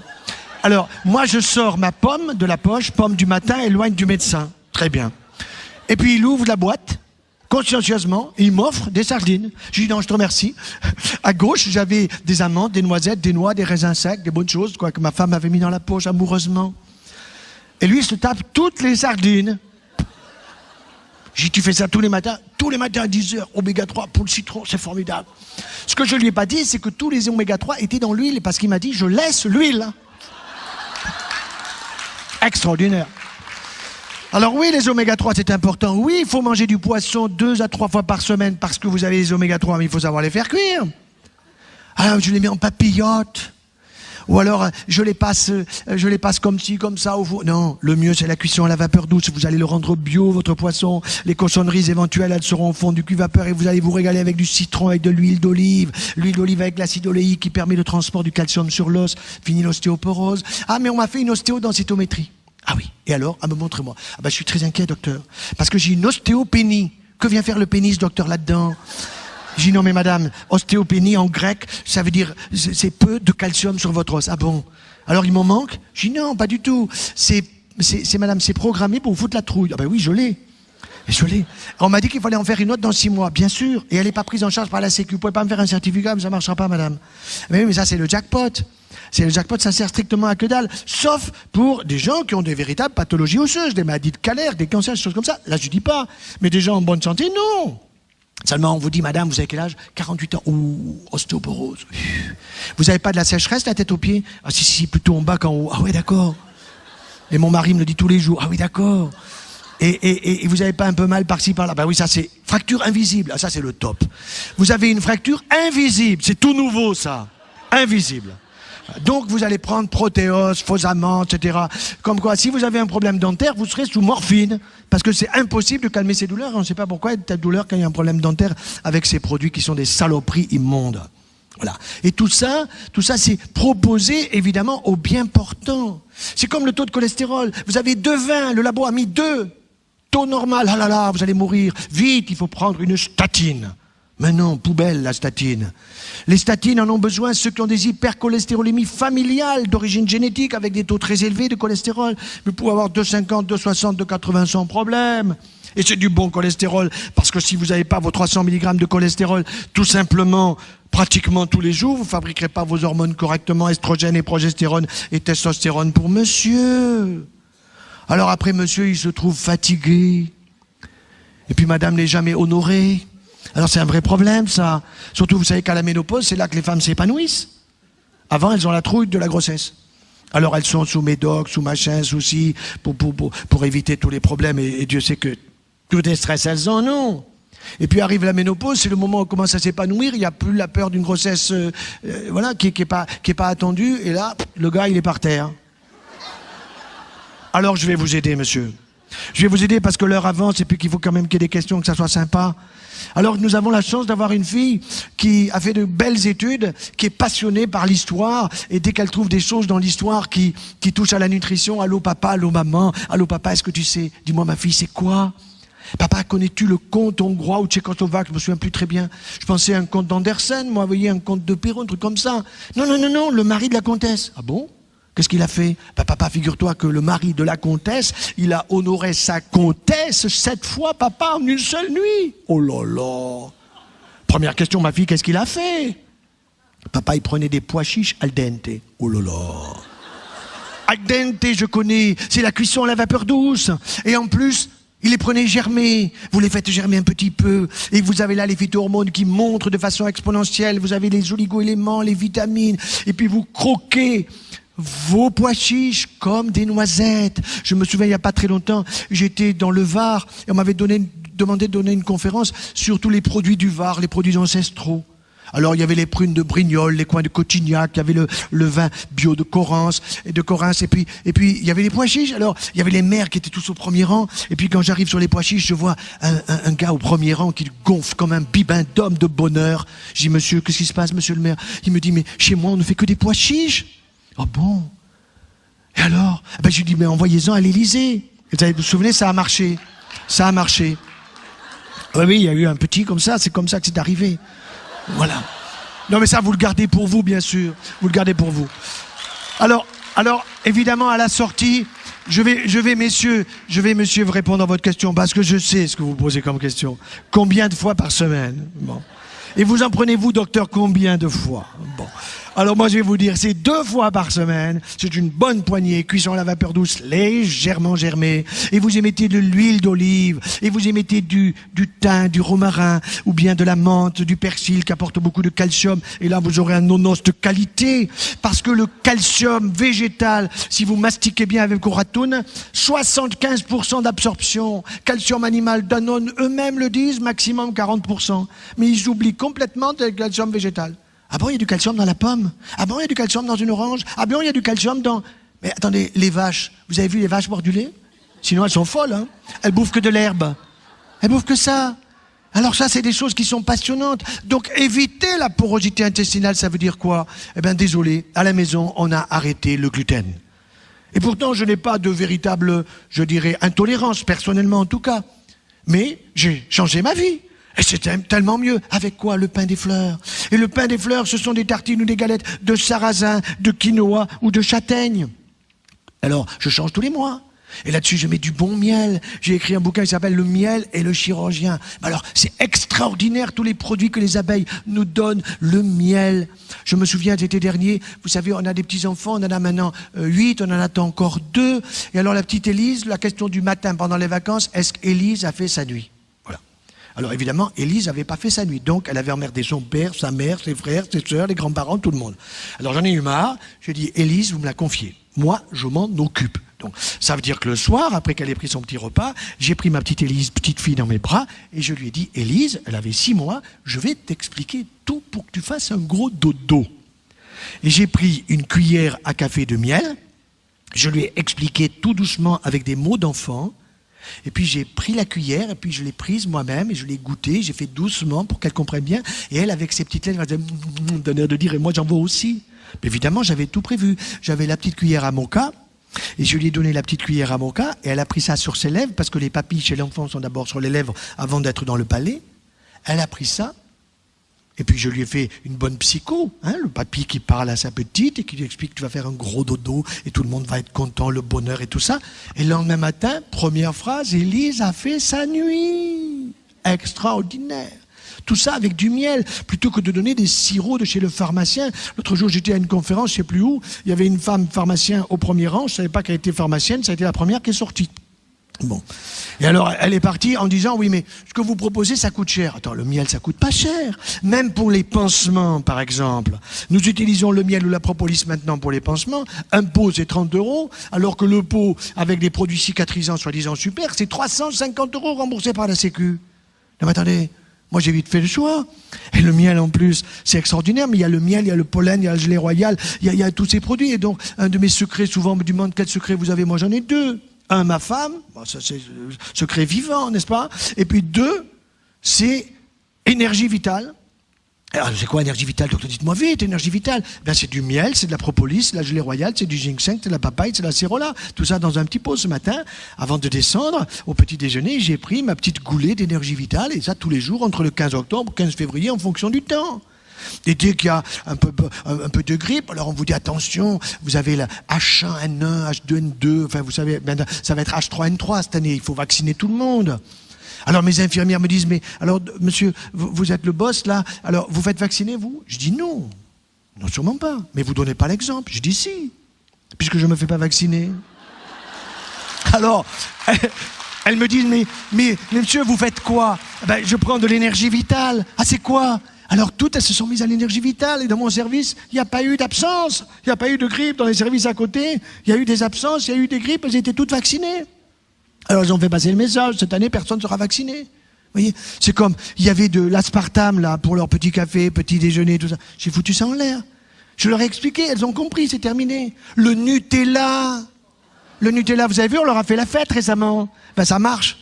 Parce que moi, je vais vous donner la formule, hein. Il y a du chocolat, il y a du sucre, il y a du beurre, il y a des cacahuètes. Il y a tout ce qu'il faut dedans. Et puis à la fin, il y a du carbamide. Alors il faut vous expliquer, alors quand j'explique ça à mes infirmières, c'est quoi monsieur le carbamide? Ben, le carbamide, c'est simple, vous en éliminez tous les jours dans vos urines. Ah bon? Alors quand on a fini de préparer le chocolat, il faut faire pipi dessus. Ben voilà. Et là, vous avez du Nutella. Plus... Évidemment de l'huile de palme, hein, parce qu'on pense à vous, parce que ça permettra d'avoir un taux de cholestérol qui monte, de prendre des statines, etc. Vous voyez, ça c'est formidable. Tout ça, c'est à laisser à la poubelle. À la poubelle. De la même façon que pour cuire les aliments, il n'y a aucun doute là-dessus, il faut aller vers la cuisson à la vapeur douce, tout à la vapeur douce. Et là, vous allez avoir une alimentation que vous pourrez bien digérer, vous aurez moins de ballonnements, vous aurez des évacuations tout à fait normales, et vous serez dans une forme éblouissante, et vous allez stimuler votre hippocampe pour éviter l'Alzheimer, et vous n'allez pas avoir des douleurs articulaires pour aller chez le rhumato, et vous n'aurez pas besoin d'aller chez le médecin. C'est vous qui serez votre propre médecin, car souvenez-vous de ce qu'Hippocrate a dit, que ton aliment soit ton médicament. Il a dit ça 500 ans avant notre ère, à un moment où lui, il était un grand observateur, il n'avait même pas un stéthoscope, mais il posait son oreille sur le dos du malade, comme j'aime le faire encore aujourd'hui, avec une fine serviette pour écouter ce poumon qui respire, avec une observation du malade par rapport au bien portant. Il n'y avait pas Internet. Il n'y avait pas le CNRS et l'INSERM, mais cet homme avait vu lui-même déjà, dans des livres fabuleux, il avait vu tout ce qui était nécessaire pour notre santé. Et plus récemment, souvenez-vous de Jean Rostand, ce célèbre biologiste, qui disait une phrase également formidable, « Vaut mieux un bon menu qu'une ordonnance ». Alors ainsi, si tous les gens, si tous les Françaises, les Européens se mettent à mieux manger, il faudra s'occuper des Américains, des Anglais aussi. Vous avez vu en Angleterre, ils ont une reine avec un palais. Mais vous avez mangé chez eux déjà, vous savez ce que... Non mais c'est quelque chose d'effrayant. Alors oui, il vaut mieux un bon menu qu'une ordonnance, et ainsi, nous ferons des économies de santé. Et ainsi, les 15 milliards de déficit de la sécurité sociale se réduiront progressivement. Il faudra du temps, il faut 10 ans, 15 ans, guère plus, ça va très vite. Nous sommes déjà en 2012, et en 2020, on nous promet 2 millions d'Alzheimer. Eh bien non, nous ne le serons pas. Il ne faut pas suivre les publicités des télés, il ne faut pas suivre les publicités des radios. Si, c'est formidable. C'est tout ce qu'il ne faut pas acheter, c'est ce qu'il vous présente. Un type qui s'appelle Jean Seignalé Montpellier, oula, elle dit, il faut que je le voie. Elle apprend qu'il n'est plus de ce monde, et puis elle voit qu'il y a un type qui a un nom de clown, qui a fait la préface. Alors elle vient me voir, c'est comme ça qu'elle est arrivée. Elle me dit, mais vous me conseillez toi, puisque vous avez préfacé le bouquin, vous savez bien ce qu'il faut dire. Eh bien madame, c'est très simple, en arrivant chez vous, vous ouvrez le frigidaire. Oui, je vois.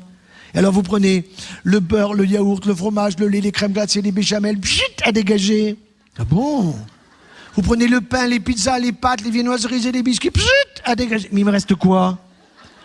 Ben, il vous restera que vous allez remplir le frigo avec des bonnes choses. Vous y mettrez des bons poissons, de la viande blanche, vous y mettrez des bons fruits, des bons légumes, et si possible bio. Vous allez être copain avec l'agriculteur qui est le premier acteur de votre santé, madame.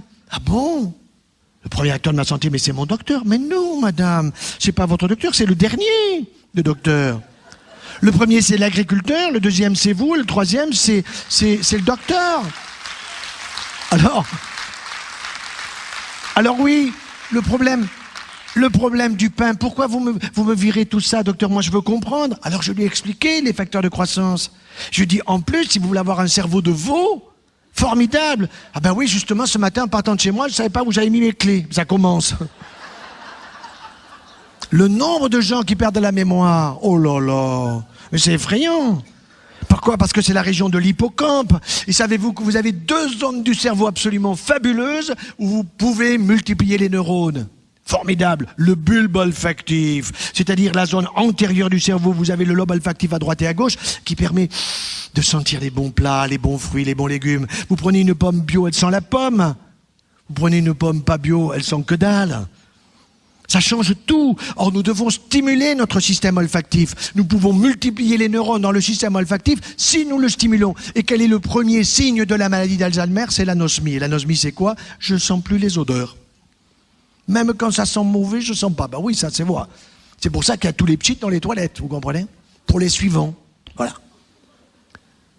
Alors, la deuxième zone, c'est l'hippocampe. Et je me souviens qu'en première année de médecine, j'avais 17-18 ans comme mes copains.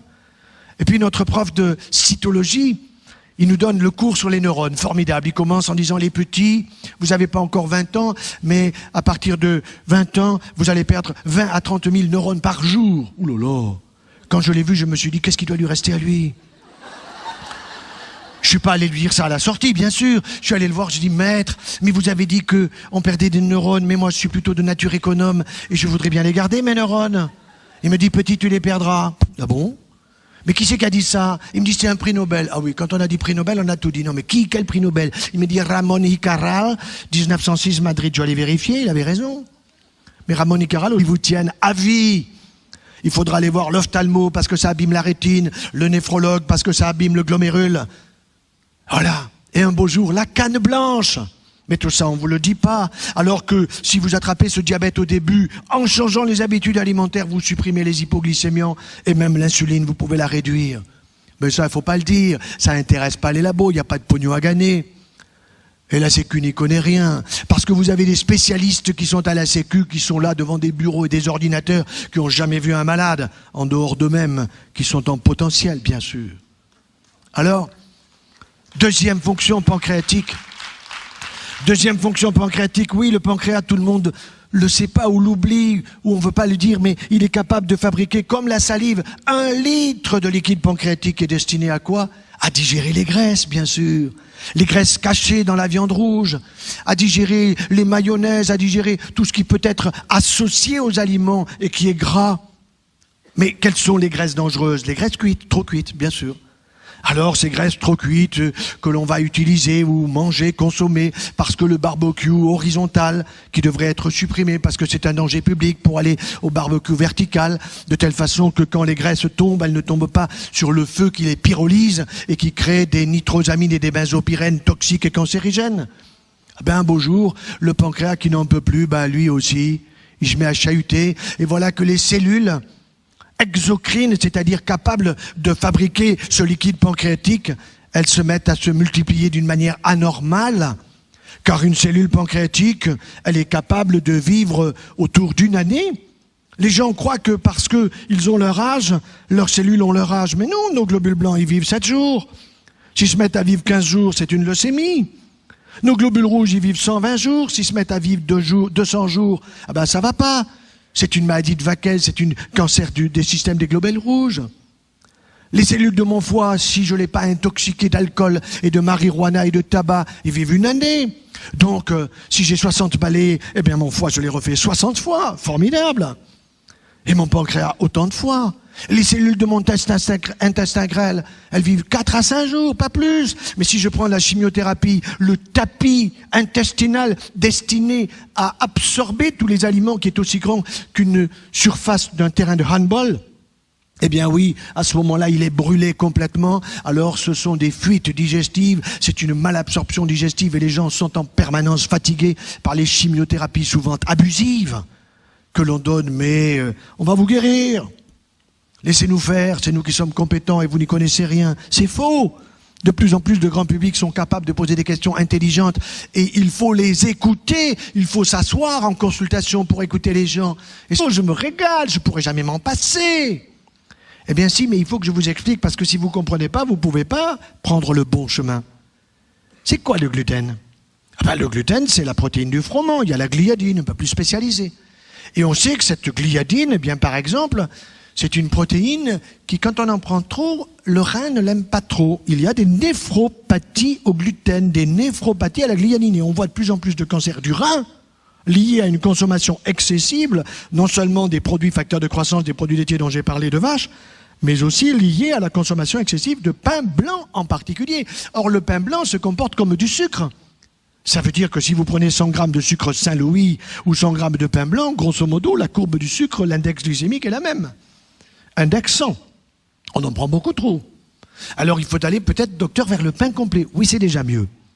Mais le problème, c'est que le pain d'aujourd'hui n'est pas celui d'autrefois. Moi, quand j'étais petit, maman nous disait, petit, 11h30, va chercher le pain chez le boulanger. On se disputait avec les frères et sœurs pour y aller. Pourquoi? Parce qu'elle était sympa, la boulangère. Elle nous donnait quelque chose de sympa. Et puis quand on revenait, le pain était croustillant, ça sentait bon. On le coupait, on mettait les doigts dans les trous du pain. Aujourd'hui, il faut une aiguille pour mettre un trou de pain. Pourquoi? Parce qu'il y a trop de gluten et pas assez de levain.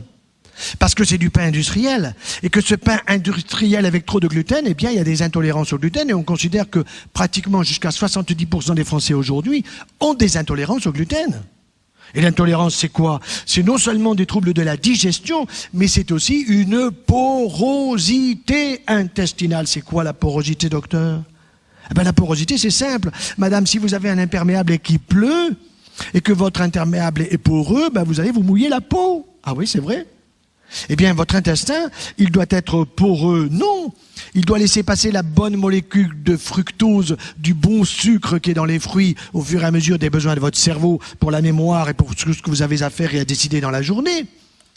Mais il ne doit pas laisser passer des choses inutiles pour le corps. Or, il va laisser passer 4 fois trop de calcium, qui vont aller sur vos articulations, sur vos hanches, sur vos genoux. Mais les orthopédistes, mes copains et mes collègues, ils me disent, mais ferme-la.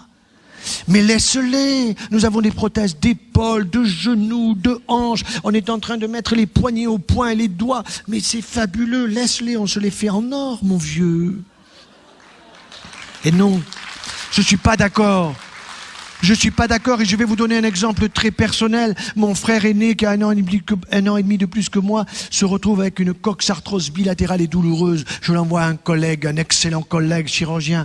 Il me dit, écoute, ton frère, il a les 2 hanches qui sont foutues, il souffre beaucoup. Il faut lui mettre une prothèse à droite, une prothèse à gauche. Je l'opère si tu veux dans 1 mois, pas de problème. Je vais le voir avec l'opération et mon frère était là sur son lit. Il me dit, tu sais, les chirurgiens, vous êtes encore merdants quand même, il y a des tuyaux. Il a expliqué. Moi, j'explique ça à des gosses dans les écoles. Ils sont fascinés, ils arrivent à la maison, mamie, papy, ils expliquent. La transmission peut se faire à l'envers maintenant, des plus jeunes aux plus anciens. Mais c'est très important de bien faire contrôler ce système immunitaire parce qu'il est lié à notre alimentation. Alors vous avez bien compris que si vous avez des facteurs de croissance qui viennent des produits laitiers en plus du lactose en excès, d'abord le lactose, vous allez en faire quoi? C'est du sucre. Comme vous avez dépassé la nécessité dont votre corps a besoin parce que vous n'êtes pas tellement bûcheron, parce qu'en général on passe pas mal de temps dans le fauteuil, parce qu'on ne se fatigue pas trop, il ne faut pas trop fatiguer notre corps. Moyennant quoi il est fatigué. Ça c'est formidable, c'est la dame qui vient vous voir, vous l'examinez, vous la tranquillisez, et puis elle vous dit, docteur, vous pouvez voir le dossier de mon mari? Bien sûr madame, montrez-moi, qu'est-ce qui se passe? Il est tout le temps fatigué. Et qu'est-ce qu'il fait? Rien. Voilà, ça c'est formidable. Il ne fait rien et pourtant il est tout le temps fatigué. Je vois le diagnostic tout de suite. Ah, je me marre là. Alors voilà, voyez docteur, j'ai poussé mon docteur quand même. J'ai pu obtenir qu'il fasse une échographie. Le mari est là, mais laisse donc le docteur tranquille, tu as bien vu que l'échographie elle est normale. Seulement le monsieur, lui, il a lu que la conclusion. La conclusion qui dit il n'y a pas de tumeur, tranquille. Madame, elle lit tout. La grosse différence entre l'homme et la femme, on veut tous nous mettre au même niveau. Vous avez vu comme c'était fabuleux tout à l'heure. Cette parité de l'homme et de la femme en train de jouer de la musique, et bien là c'est la même chose. La femme elle lit tout, docteur. Il y a écrit que mon mari il a une stéatose hépatique, ça veut dire quoi? Il a le foie gras. Ah bon? Mais c'est pas une oie mon mari. Non mais madame, il fait mieux que les oies. Les oies il faut les gaver, mais votre mari lui, comme il est fatigué, c'est biscuit, whisky. Exact. Biscuit, whisky. Et donc le 1 gramme d'alcool, 7 calories, 1 gramme de sucre, 4 calories, on en fait quoi? Du gras. Et le gras, il va où? Il va se stocker dans le foie. Parce que le foie, quand il a stocké en glycogène pour 2 jours, 2 jours et demi de réserve, au-delà de ça, il y en a trop, il fait du gras. Et c'est le foie gras, c'est comme ça qu'on gave les oies et qu'on a du bon foie gras à Noël. Ah oui, d'accord. Et alors, mais mon mari, il a des gamma-GT élevés. Et le docteur, il avait craint. C'est comme ça que j'ai pu obtenir qu'il fasse un scanner ou une échographie. Ben oui, mais les gamma-GT élevés, ça veut dire que son foie, des transaminases du foie, il lui dit, ça va pas. Il lui dit, ça va pas. Là, on est dans le monde invisible et pourtant, on a des critères. Alors, vous expliquez ça au monsieur, vous essayez de lui expliquer gentiment, parce que, évidemment, sa femme le lui disait depuis longtemps, mais quand c'est vous qui le dites, il vous écoute davantage. Mais il faut le revoir. Alors, 3 mois plus tard, il revient, il a un taux de gamma-GT qui s'est normalisé. Mais il faut plus de temps pour supprimer une stéatose hépatique, hein. Alors, ça me rappelle, quand un jour, je suis allé dans le Périgord pour voir un de mes frères, je lui ai dit, fais-moi connaître un éleveur de foie gras. Parce que c'est bon, on achètera pour la famille, pour les fêtes, c'est sympa. Et puis cet éleveur de foie gras, je l'ai suivi toute une journée. Et voilà que le soir, on a fait un bon repas, on a pris du sauterne, on a pris du foie gras, c'était super sympa, en famille, avec la famille de l'éleveur. Et puis, c'était vers 11h30, minuit, il me dit, je vais voir mes oies. Tu vois? Je dis, lui, il va voir ses oies, c'est que vous ne pouvez pas me faire un certificat, mais ça ne marchera pas, madame. Mais ça, c'est le jackpot. C'est le jackpot, ça sert strictement à que dalle. Sauf pour des gens qui ont des véritables pathologies osseuses, des maladies de Calère, des cancers, des choses comme ça. Là, je ne dis pas.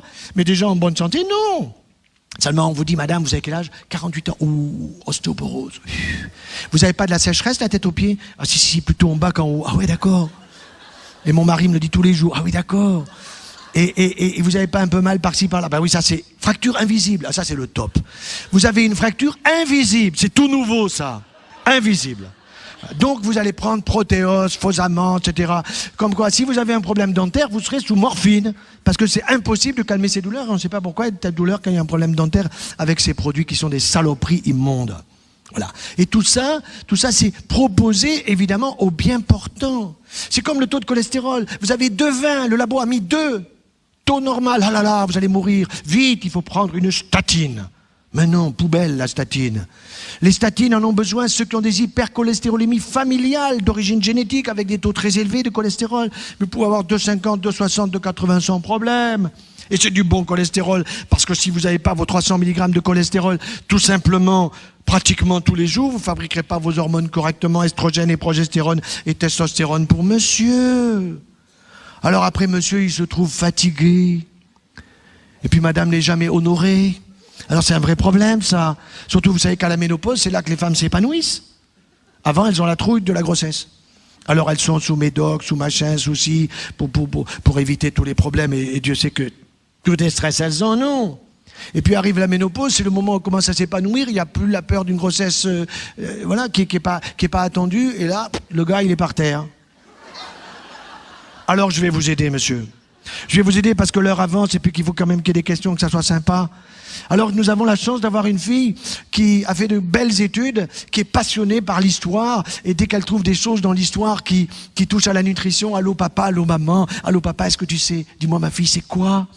Papa, connais-tu le conte hongrois ou tchécoslovaque? Je me souviens plus très bien. Je pensais à un conte d'Andersen, moi, vous voyez, un conte de Perrault, un truc comme ça. Non, le mari de la comtesse. Ah bon? Qu'est-ce qu'il a fait? Papa, figure-toi que le mari de la comtesse, il a honoré sa comtesse 7 fois, papa, en une seule nuit. Oh là là. Première question, ma fille, qu'est-ce qu'il a fait? Papa, il prenait des pois chiches al dente. Oh là là. Al dente, je connais, c'est la cuisson à la vapeur douce. Et en plus, il les prenait germer. Vous les faites germer un petit peu. Et vous avez là les phytohormones qui montrent de façon exponentielle. Vous avez les oligo-éléments, les vitamines. Et puis vous croquez vos pois chiches comme des noisettes. Je me souviens, il n'y a pas très longtemps, j'étais dans le Var et on m'avait demandé de donner une conférence sur tous les produits du Var, les produits ancestraux de 80 sans problème. Et c'est du bon cholestérol, parce que si vous n'avez pas vos 300 mg de cholestérol, tout simplement, pratiquement tous les jours, vous ne fabriquerez pas vos hormones correctement, estrogène et progestérone et testostérone pour monsieur. Alors après, monsieur, il se trouve fatigué. Et puis madame n'est jamais honorée. Alors c'est un vrai problème, ça. Surtout, vous savez qu'à la ménopause, c'est là que les femmes s'épanouissent. Avant, elles ont la trouille de la grossesse. Alors elles sont sous médoc, sous machin, soucis, pour éviter tous les problèmes. Et Dieu sait que tous les stress, elles en ont. Et puis arrive la ménopause, c'est le moment où on commence à s'épanouir. Il n'y a plus la peur d'une grossesse voilà, qui est pas attendue. Et là, le gars, il est par terre. Alors je vais vous aider, monsieur. Je vais vous aider parce que l'heure avance et puis qu'il faut quand même qu'il y ait des questions, que ça soit sympa. Alors nous avons la chance d'avoir une fille qui a fait de belles études, qui est passionnée par l'histoire, et dès qu'elle trouve des choses dans l'histoire qui touchent à la nutrition, allô papa, allô maman, allô papa, est-ce que tu sais? Dis-moi ma fille, c'est quoi? Papa, connais-tu le conte hongrois ou tchécoslovaque? Je me souviens plus très bien. Je pensais à un conte d'Andersen, moi, vous voyez, un conte de Perrault, un truc comme ça. Non, le mari de la comtesse. Ah bon? Qu'est-ce qu'il a fait? Papa, figure-toi que le mari de la comtesse, il a honoré sa comtesse 7 fois, papa, en une seule nuit. Oh là là. Première question, ma fille, qu'est-ce qu'il a fait? Papa, il prenait des pois chiches al dente. Oh là là.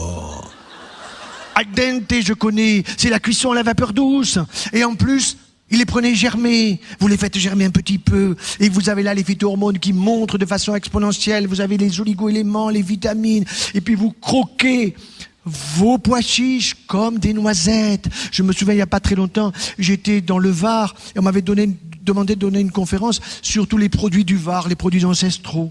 Alors il y avait les prunes de Brignoles, les coins de Cotignac, il y avait le vin bio de Correns, et puis il y avait les pois chiches. Alors il y avait les mères qui étaient tous au premier rang, et puis quand j'arrive sur les pois chiches, je vois un gars au premier rang qui gonfle comme un bibin d'homme de bonheur. Je dis, monsieur, qu'est-ce qui se passe, monsieur le maire? Il me dit, mais chez moi on ne fait que des pois chiches. Ah bon? Et alors? Ben, je lui dis, mais envoyez-en à l'Élysée. Vous vous souvenez, ça a marché. Ça a marché. Oui, il y a eu un petit comme ça, c'est comme ça que c'est arrivé. Voilà. Non, mais ça, vous le gardez pour vous, bien sûr. Vous le gardez pour vous. Alors, évidemment, à la sortie, Messieurs, vous répondre à votre question parce que je sais ce que vous posez comme question. Combien de fois par semaine? Bon. Et vous en prenez-vous, docteur, combien de fois? Bon. Alors moi, je vais vous dire, c'est 2 fois par semaine. C'est une bonne poignée, cuisson à la vapeur douce, légèrement germée. Et vous y mettez de l'huile d'olive. Et vous y mettez du thym, du romarin, ou bien de la menthe, du persil qui apporte beaucoup de calcium. Et là, vous aurez un nonos de qualité. Parce que le calcium végétal, si vous mastiquez bien avec vos ratounes, 75%. Il me dit, mais ferme-la. Mais laisse-les. Nous avons des prothèses d'épaule, de genoux, de hanches. On est en train de mettre les poignets au poing et les doigts. Mais c'est fabuleux. Laisse-les. On se les fait en or, mon vieux. Et non, je suis pas d'accord. Je suis pas d'accord et je vais vous donner un exemple très personnel. Mon frère aîné, qui a un an et demi de plus que moi, se retrouve avec une coxarthrose bilatérale et douloureuse. Je l'envoie à un collègue, un excellent collègue chirurgien. Il me dit, écoute, ton frère, il a les 2 hanches qui sont foutues, il souffre beaucoup. Il faut lui mettre une prothèse à droite, une prothèse à gauche. Je l'opère si tu veux dans 1 mois, pas de problème. Je vais le voir avec l'opération et mon frère était là sur son lit. Il me dit, tu sais, les chirurgiens, vous êtes encore merdants quand même. Il y a des tuyaux partout, tout ça. En plus, la kinésithérapie. En plus, dans 6 mois, il faut que je recommence. Je dis, mais tu veux vraiment te faire opérer de l'autre hanche? Il me dit, mais tu as une solution pour éviter ça? Je dis, bien sûr. Mais laquelle? Il faut que ta femme écoute la mienne. Ah bon? Tout simplement. Il faut que tu bouffes pas comme tu bouffes. Parce que c'est ça, il bouffait. Il se gavait de produits laitiers dès le petit déjeuner, la tartine de beurre, il ne pouvait pas s'en passer, c'était la religion. Le café au lait ou le chocolat au lait, pareil. Depuis la petite enfance, ça lui rappelait quand on jouait aux billes. Mais tu arrêtes tout ça. Ah bon, et je prends quoi? Tu prends du thé vert, ou tu prends du thym et du romarin, ça te réveillera, tu seras en pleine forme, tu pèteras le feu, tu vas pisser clair. Ah ben oui, parce que moi, elles sentent, ah ben voilà, cherche pas. Et puis tu vas arrêter tout simplement tous les produits laitiers, tu vas aller vers la chèvre et vers la brebis. Ah bon? Mais ça a trop de goût. Ben justement. Et comme ça a du goût, tu seras rassasié. Par contre, si tu prends du fromage du fromage blanc, t'as bien vu, ta femme, elle a dans les fesses son fromage blanc. Elle me dit, t'as raison. Ben oui. Alors, vous voyez, on arrive avec de l'humour à faire passer des messages. Et c'est vrai que ce sont des choses très, très importantes dans la vie de tous les jours. Ça fait 6 ans, il n'a pas été opéré de l'autre hanche, et pourtant son autre hanche, elle n'est pas jolie. Mais il n'en souffre plus. Pourquoi? Parce que la consommation excessive de produits laitiers et de calcium en particulier, qu'est-ce qu'elle faisait? Elle a irrité régulièrement antigène, anticorps égale inflammation au niveau de sa hanche, et alors j'ai mal. Et quand la dame était venue, et qu'elle a compris quand elle est repartie avec ses chaussures minables, je lui ai dit, écoutez, j'aimerais vous revoir dans 1 mois et demi, 2 mois, et si ça marche pas, vous avez le droit de m'écrire, je vous donne mon adresse mail, et si c'est pas bon, vous me dites, docteur, vous êtes nul, votre système, allez vous faire voir, je vais voir un rhumato. Et je lui ai dit, écoutez, ça m'intéresse, écrivez-moi, venez me voir. 1 mois et demi plus tard, elle revient, jolie, mignonne chaussure. Et elle a une phrase extraordinaire, elle me dit, docteur, maintenant je descends les escaliers toute seule, en courant, ça avait du sens pour elle. Elle avait simplement changé ses habitudes alimentaires. Elle avait arrêté la médecine. Et quand je lui ai dit, vous pouvez reprendre un tout petit peu, peut-être de chèvre, de brebis, du roquefort, ou de la tome de brebis, ou un bon petit chèvre, là. Docteur, il y a écrit que mon mari, il a une stéatose hépatique, ça veut dire quoi? Il a le foie gras. Ah bon? Mais c'est pas une oie, mon mari. Non, mais madame, il fait mieux que les oies. Les oies, il faut les gaver. Mais votre mari, lui, comme il est fatigué, c'est biscuit, whisky. Exact.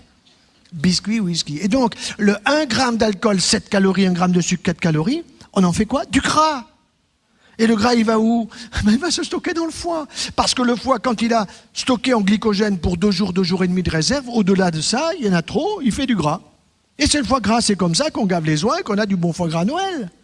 Ah oui, d'accord. Et alors, mais mon mari, il a des gamma-GT élevés. Et le docteur, il avait craint. C'est comme ça que j'ai pu obtenir qu'il fasse un scanner ou une échographie. Ben oui, mais les gamma-GT élevés, ça veut dire que son foie, des transaminases du foie, il lui dit, ça va pas. Il lui dit, ça va pas. Là, on est dans le monde invisible et pourtant, on a des critères. Alors, vous expliquez ça au monsieur, vous essayez de lui expliquer gentiment, parce que, évidemment, sa femme le lui disait depuis longtemps, mais quand c'est vous qui le dites, il vous écoute davantage. Mais il faut le revoir. Alors, 3 mois plus tard, il revient, il a un taux de gamma-GT qui s'est normalisé. Mais il faut plus de temps pour supprimer une stéatose hépatique. Alors ça me rappelle, quand un jour je suis allé dans le Périgord pour voir un de mes frères, je lui ai dit, fais-moi connaître un éleveur de foie gras. Parce que c'est bon, on achètera pour la famille, pour les fêtes, c'est sympa. Et puis cet éleveur de foie gras, je l'ai suivi toute une journée. Et voilà que le soir, on a fait un bon repas, on a pris du sauterne, on a pris du foie gras, c'était super sympa, en famille, avec la famille de l'éleveur. Et puis, c'était vers 11h30, minuit, il me dit, je vais voir mes oies. Tu vois ? Je dis, lui, il va voir ses oies le soir, et moi, je vais voir mes malades. Je peux vous accompagner? Bien sûr, docteur, venez avec moi, vous allez voir, c'est formidable. Et puis, je suis allé voir ses oies, il en avait sélectionné une dizaine qui étaient là, comme ça. Il leur palpe le foie. Il me dit, celle-là, demain matin. Celle-là, ça sera demain après-midi. Celle-là. Et il palpait le foie à chaque fois. Il était content parce qu'il le palpait, son foie. Et moi, quand je vais voir les malades, je leur palpe le foie aussi.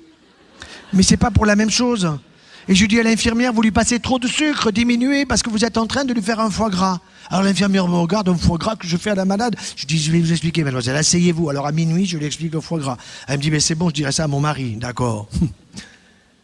Alors ce sont des choses très simples. Et voyez que tout le monde est capable de comprendre. Il n'y a pas besoin d'être un grand savant pour expliquer ces choses-là d'une manière simple, mais juste pour pouvoir changer ses habitudes alimentaires. Alors, sur les produits laitiers, c'est pas que je suis contre, mais allez plutôt vers le petit animal, la chèvre et la brebis. Pourquoi? Parce que vous aurez tout simplement des facteurs de croissance d'un petit animal et donc en plus petite quantité. Et autre chose, évidemment, vous aurez du calcium. Ah, maintenant, si vous prenez pas votre calcium dans le lait de la vache, mais vous allez finir en poussière. De toute façon, c'est certain, mais le plus tard possible. Parce que dans le lait de la vache, vous avez 4 fois trop de calcium. Ah ben c'est chouette. Ah ben oui, ben alors vous le mettez dans vos artivo-chimiques pour les spécialistes. Des ponts disulfure. Qu'est-ce que c'est qu'un pont disulfure? Disulfure, 2 sulfures, c'est la molécule de soufre. Et quand vous avez des molécules de soufre qui sont associées, quand vous en avez 2, bon, ben vous pouvez la détruire facilement. Un seul pont. Dans l'IGF, vous avez 2 ponts. Dans le GF, vous avez 4 ponts. Dans le TGF, vous avez 9 ponts. Et pour détruire 9 ponts disulfure, il faut le lever matin. Ça veut dire qu'il faut faire comme maman faisait. Faire bouillir le lait longtemps. Ça veut dire que quand nous sommes effectivement dans les Pyrénées, à côté de chez le vacher, on va traire la vache gentiment, et puis ensuite on fait comme autrefois, on fait bouillir le lait. Mais ça dure quoi, le temps des vacances? À moins que vous ayez la vache dans le jardin, ça peut arriver. On sait jamais, maintenant il y a des écolos qui vont la voir, ça va venir. Mais le mieux, c'est d'aller tout simplement vers les petits animaux. Alors je vais ressaisir l'Agence française de sécurité des aliments qui s'appelle ANSES maintenant. Parce que ce que je demandais au départ, c'était des chiffres. Je voulais savoir ce qu'il y avait comme quantité de facteurs de croissance. Et je sais déjà, par exemple, que quand vous prenez le lait qui sort de la vache et que vous allez tester, chercher le taux du TGF, vous avez 9000 picogrammes, vous faites bouillir, il reste 300. Nos mamans nous donnaient 300. Aujourd'hui, on prend 9000. Et figurez-vous que le traitement du cancer moderne aujourd'hui, c'est fini, la chimiothérapie. Dans quelques années, vous n'en entendrez plus parler. Vous entendez parler de plus en plus de thérapies ciblées, qui ciblent la tumeur et qui ne vont pas abîmer d'autres cellules normales. Parce que les gens vous disent, docteur, j'ai un cancer du sein et vous me faites tomber les cheveux, mais j'ai pas un cancer du cuir chevelu. Docteur, j'ai un cancer du côlon et du rectum, ou j'ai un cancer mal situé là-bas en bas, un cancer du testicule, et puis je me retrouve sans cheveux, sans les cils, les sourcils et tout ça. D'où ça vient tout ça? J'ai pas de cancer par là. Ben oui, parce que les traitements qu'on donnait, qu'on donne encore, ces chimiothérapies, eh bien, c'était pour destiner tout simplement à tuer toute cellule en train de se multiplier, au niveau des cheveux, au niveau des ongles, au niveau de n'importe quelle partie du corps, et des globules blancs en particulier. Or, les globules blancs, c'est quoi? C'est notre système immunitaire. Vous savez, il y a 3 ou 4 choses comme ça qui sont essentielles à faire comprendre aux gens. Je vais donner 2 exemples précis. Les personnes, en général, pensent qu'on a un cœur avec un cœur droit et un cœur gauche. Et c'est vrai, toutes les secondes, le cœur gauche envoie du sang toutes les secondes de la tête aux pieds, là, même pendant que vous écoutez. Et puis, quasiment dans la même seconde, il y a le retour qui se fait. C'est une économie fantastique qu'il faudra apprendre aux banquiers. On ne perd rien. Bon. Mais on a 2 autres cœurs. Ah, docteur, on a 2 autres cœurs. Ah oui, le cœur affectif, oui, ça d'accord. Non, on a 2 autres cœurs.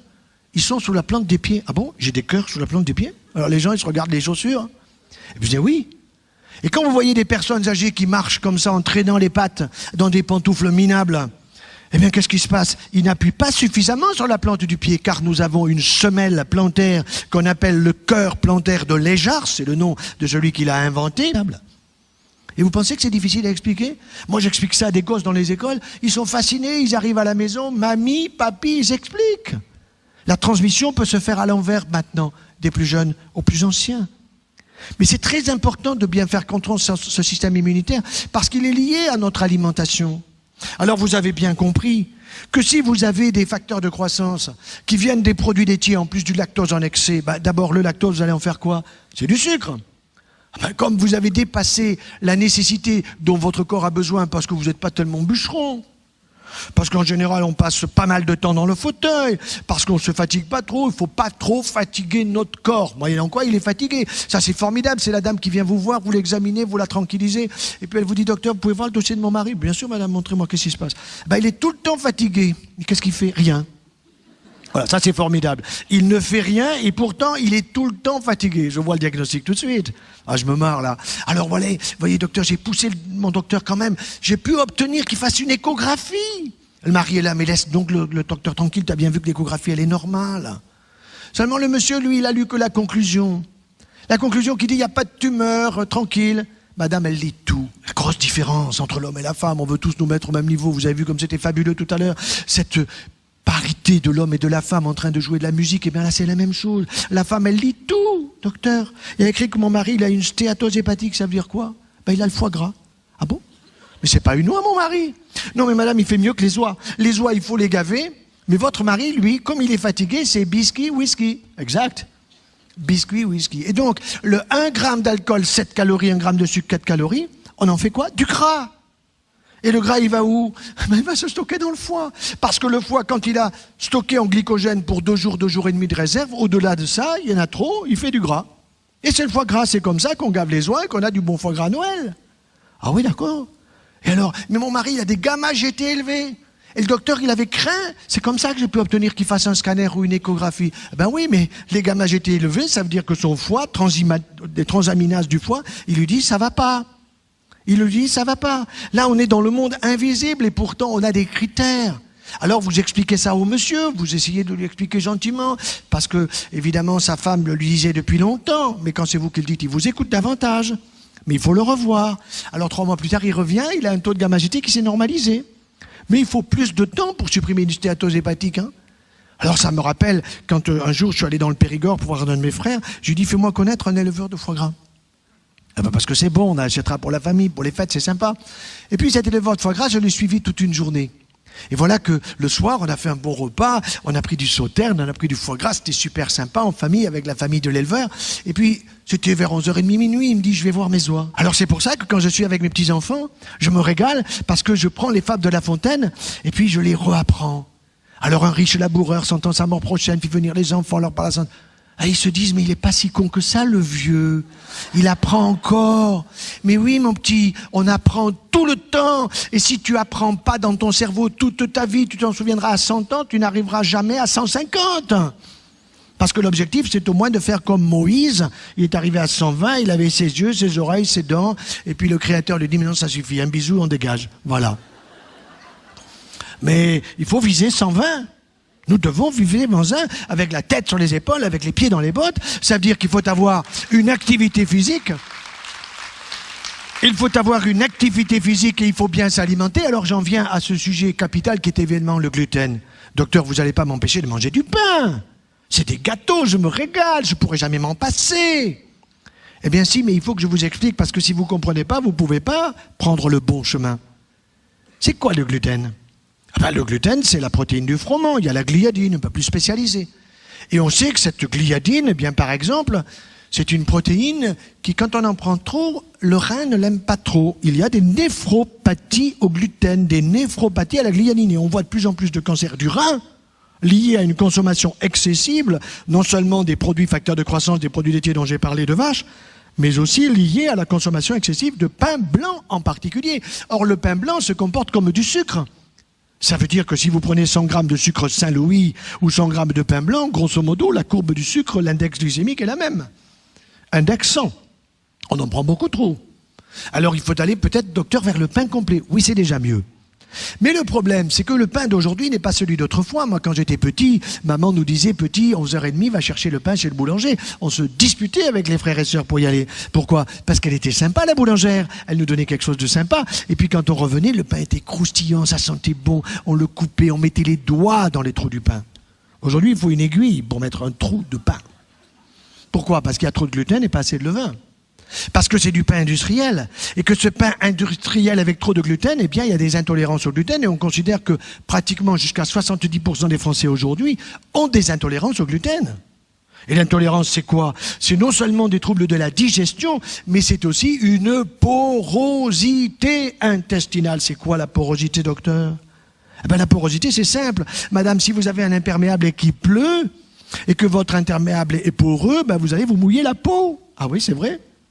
Eh bien, votre intestin, il doit être poreux. Non, il doit laisser passer la bonne molécule de fructose, du bon sucre qui est dans les fruits, au fur et à mesure des besoins de votre cerveau, pour la mémoire et pour tout ce que vous avez à faire et à décider dans la journée. Mais il ne doit pas laisser passer ces douleurs à ces produits blanchâtres. Est-ce que je peux prendre, docteur, du lait de soja? Non, non, non, madame. Vous n'êtes pas asiatique, prenez du lait de châtaigne, prenez du lait de riz, du lait de végétal, mais le lait de soja, je veux bien de temps en temps, mais pas trop, parce que maintenant le danger, c'est que les femmes se gavent de ça, et on voit des récidives de cancer du sein, ou chez les femmes qui sont à risque de cancer du sein, une augmentation des risques, tout simplement par les phytoestrogènes en trop grande quantité. Alors évidemment, aujourd'hui, ce qu'il faut voir, c'est que par ce changement des habitudes alimentaires, c'est certain que nous allons réduire le nombre de cas de malades atteints de cancer. Le cancer du tube digestif, ben tout simplement parce qu'on va aider les gens en consommant beaucoup de fibres qui vont ratisser, mais ces fibres, il faut les manger crues. Alors je dis pas trop cru parce que ça fait crudivoriste et qu'on dit c'est instincto. Alors fraîche, des pommes fraîches. Ah, la pomme au four. Non, non, la pomme pas au four. La pomme sort du verger, là. Vous la croquez, etc. Et vous allez vous régaler la pomme, la poire. Je me souviens aussi d'une fois, j'étais avec un de mes collègues parisiens. Vous connaissez les collègues parisiens, hein? En général, ils ont deux choses qui les caractérisent, pour nous les provinciaux. D'une part, un nœud paps. Et ils ont l'accent pointu. Alors là que j'étais avec un collègue parigot, dans un train TGV, et nous allions à Lausanne pour un congrès de nutrition. Et voilà qu'à 10h du matin, mon parigot de collègue me dit, joyeux, je vais prendre ma petite collation. Il revient avec une boîte de sardines. Tu prends des sardines à 10h, toi? Et il me dit, oméga 3. Oméga 3. Ça, c'est le taliban des oméga 3. Bon. Alors, moi, je sors ma pomme de la poche, pomme du matin, éloigne du médecin. Très bien. Et puis, il ouvre la boîte, consciencieusement, et il m'offre des sardines. Je lui dis, non, je te remercie. À gauche, j'avais des amandes, des noisettes, des noix, des raisins secs, des bonnes choses, quoi, que ma femme avait mis dans la poche amoureusement. Et lui, il se tape toutes les sardines. J'ai dit, tu fais ça tous les matins à 10h, oméga 3 pour le citron, c'est formidable. Ce que je lui ai pas dit, c'est que tous les oméga 3 étaient dans l'huile, parce qu'il m'a dit, je laisse l'huile. Extraordinaire. Alors oui, les oméga 3, c'est important. Oui, il faut manger du poisson 2 à 3 fois par semaine parce que vous avez les oméga 3, mais il faut savoir les faire cuire. Alors, je les mets en papillote. Ou alors, je les passe comme ci, comme ça au four. Non, le mieux, c'est la cuisson à la vapeur douce. Vous allez le rendre bio, votre poisson. Les cochonneries éventuelles, elles seront au fond du cuve-vapeur et vous allez vous régaler avec du citron, avec de l'huile d'olive. L'huile d'olive avec l'acide oléique qui permet le transport du calcium sur l'os. Fini l'ostéoporose. Ah, mais on m'a fait une ostéodensitométrie. Ah oui. Et alors? Ah, montrez-moi. Ah, je suis très inquiet, docteur. Parce que j'ai une ostéopénie. Que vient faire le pénis, docteur, là-dedans? J'ai dit, non mais madame, ostéopénie en grec, ça veut dire c'est peu de calcium sur votre os. Ah bon? Alors il m'en manque? J'ai dit, non, pas du tout. C'est madame, c'est programmé pour vous foutre la trouille. Ah ben, le pourquoi, des questions que je posais. Et donc on m'a dit, ok, vous aurez la réponse dans 6 mois. J'ai attendu 2 ans et demi. Au bout de 2 ans et demi, j'ai eu droit à une convocation. J'y suis allé, j'étais 6 ou 7. J'étais plutôt stressé, moi j'étais toujours joyeux. Et donc...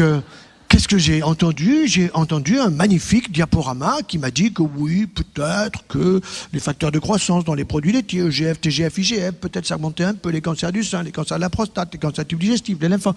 Mais c'était minime, c'était même pas la peine d'en parler.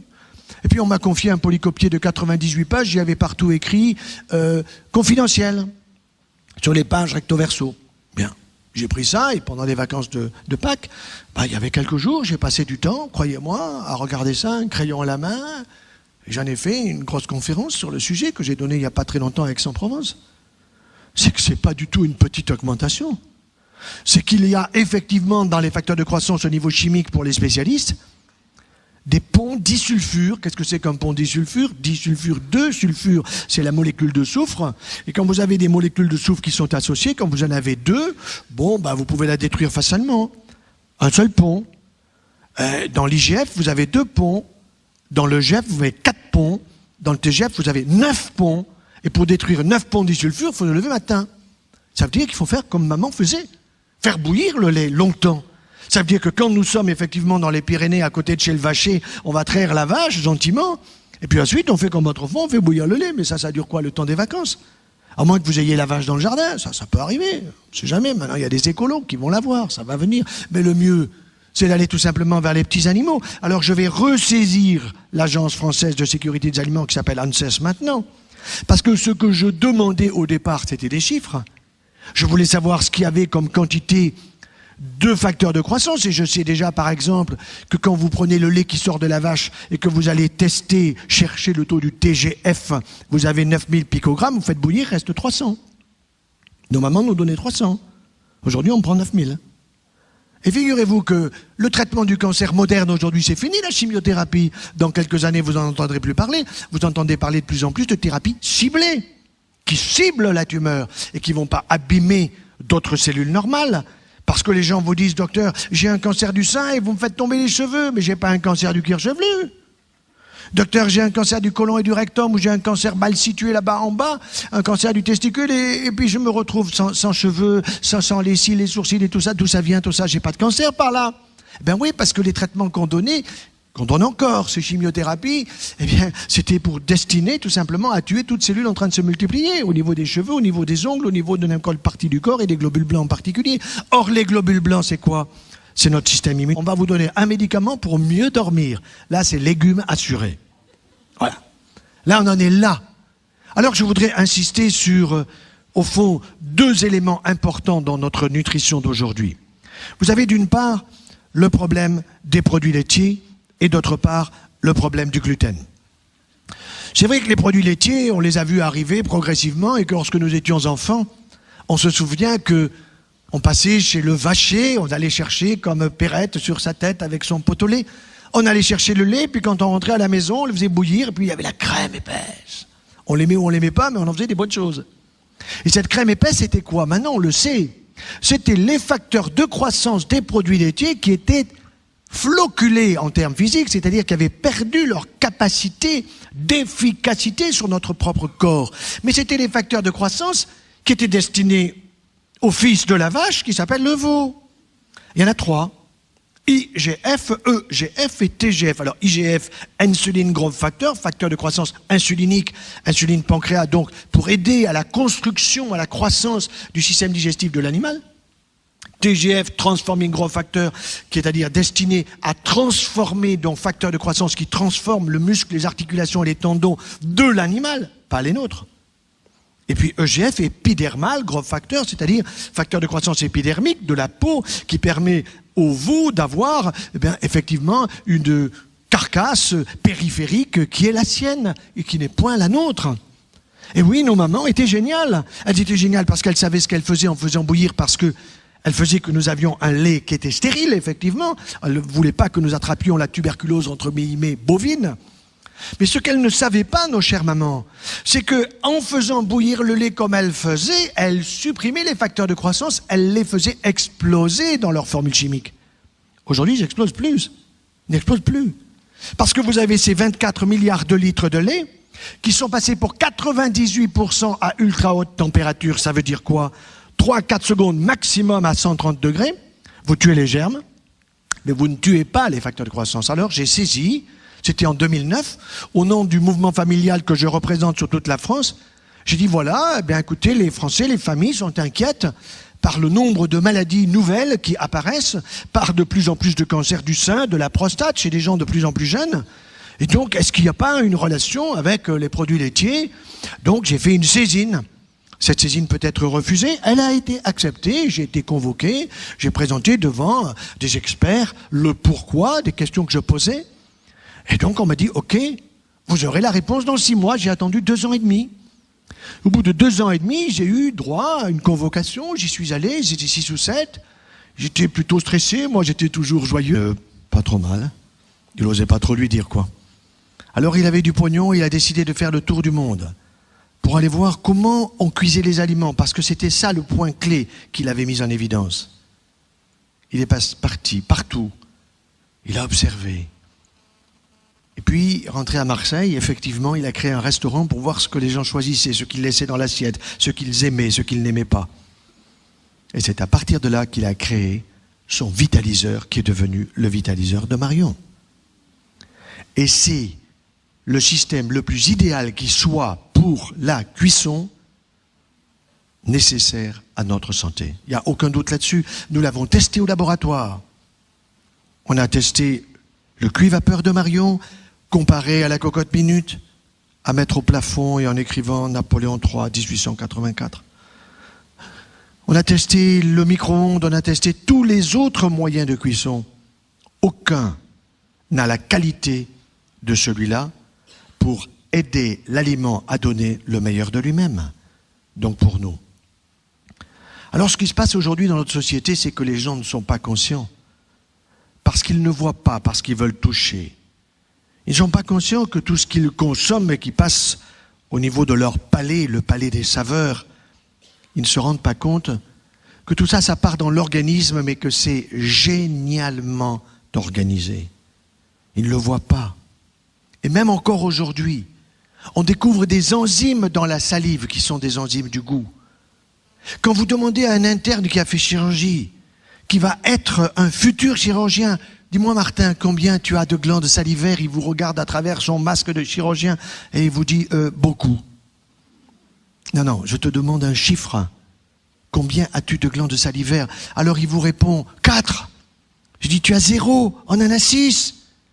2 parotides, 2 sous-maxillaires et 2 sublinguales. C'est là que ça démarre. Et c'est capable de fabriquer, si l'on mastique bien, 2 bouteilles comme ça, c'est-à-dire 1 litre de salive par jour. Car la digestion ne commence pas dans l'estomac, elle commence ici. Et les dents que nous avons ne sont pas pour le sourire de l'un ou de l'autre, elles sont pour broyer, mastiquer, rendre liquides les aliments solides, et pendant ce temps-là, les goûter. Car nos papilles sont destinées à nous donner le bonheur de tout ce que nous pouvons consommer comme aliment. Mais aujourd'hui, l'obésité coûte 10 milliards d'euros par an en France. 10 milliards d'euros. Le diabète de type 2 acquis par la malnutrition et par la grande bouffe. Le cancer coûte 14 milliards d'euros. Nous sommes à 34 milliards d'euros. Quant aux maladies auto-immunes, de plus en plus nombreuses, liées à de mauvais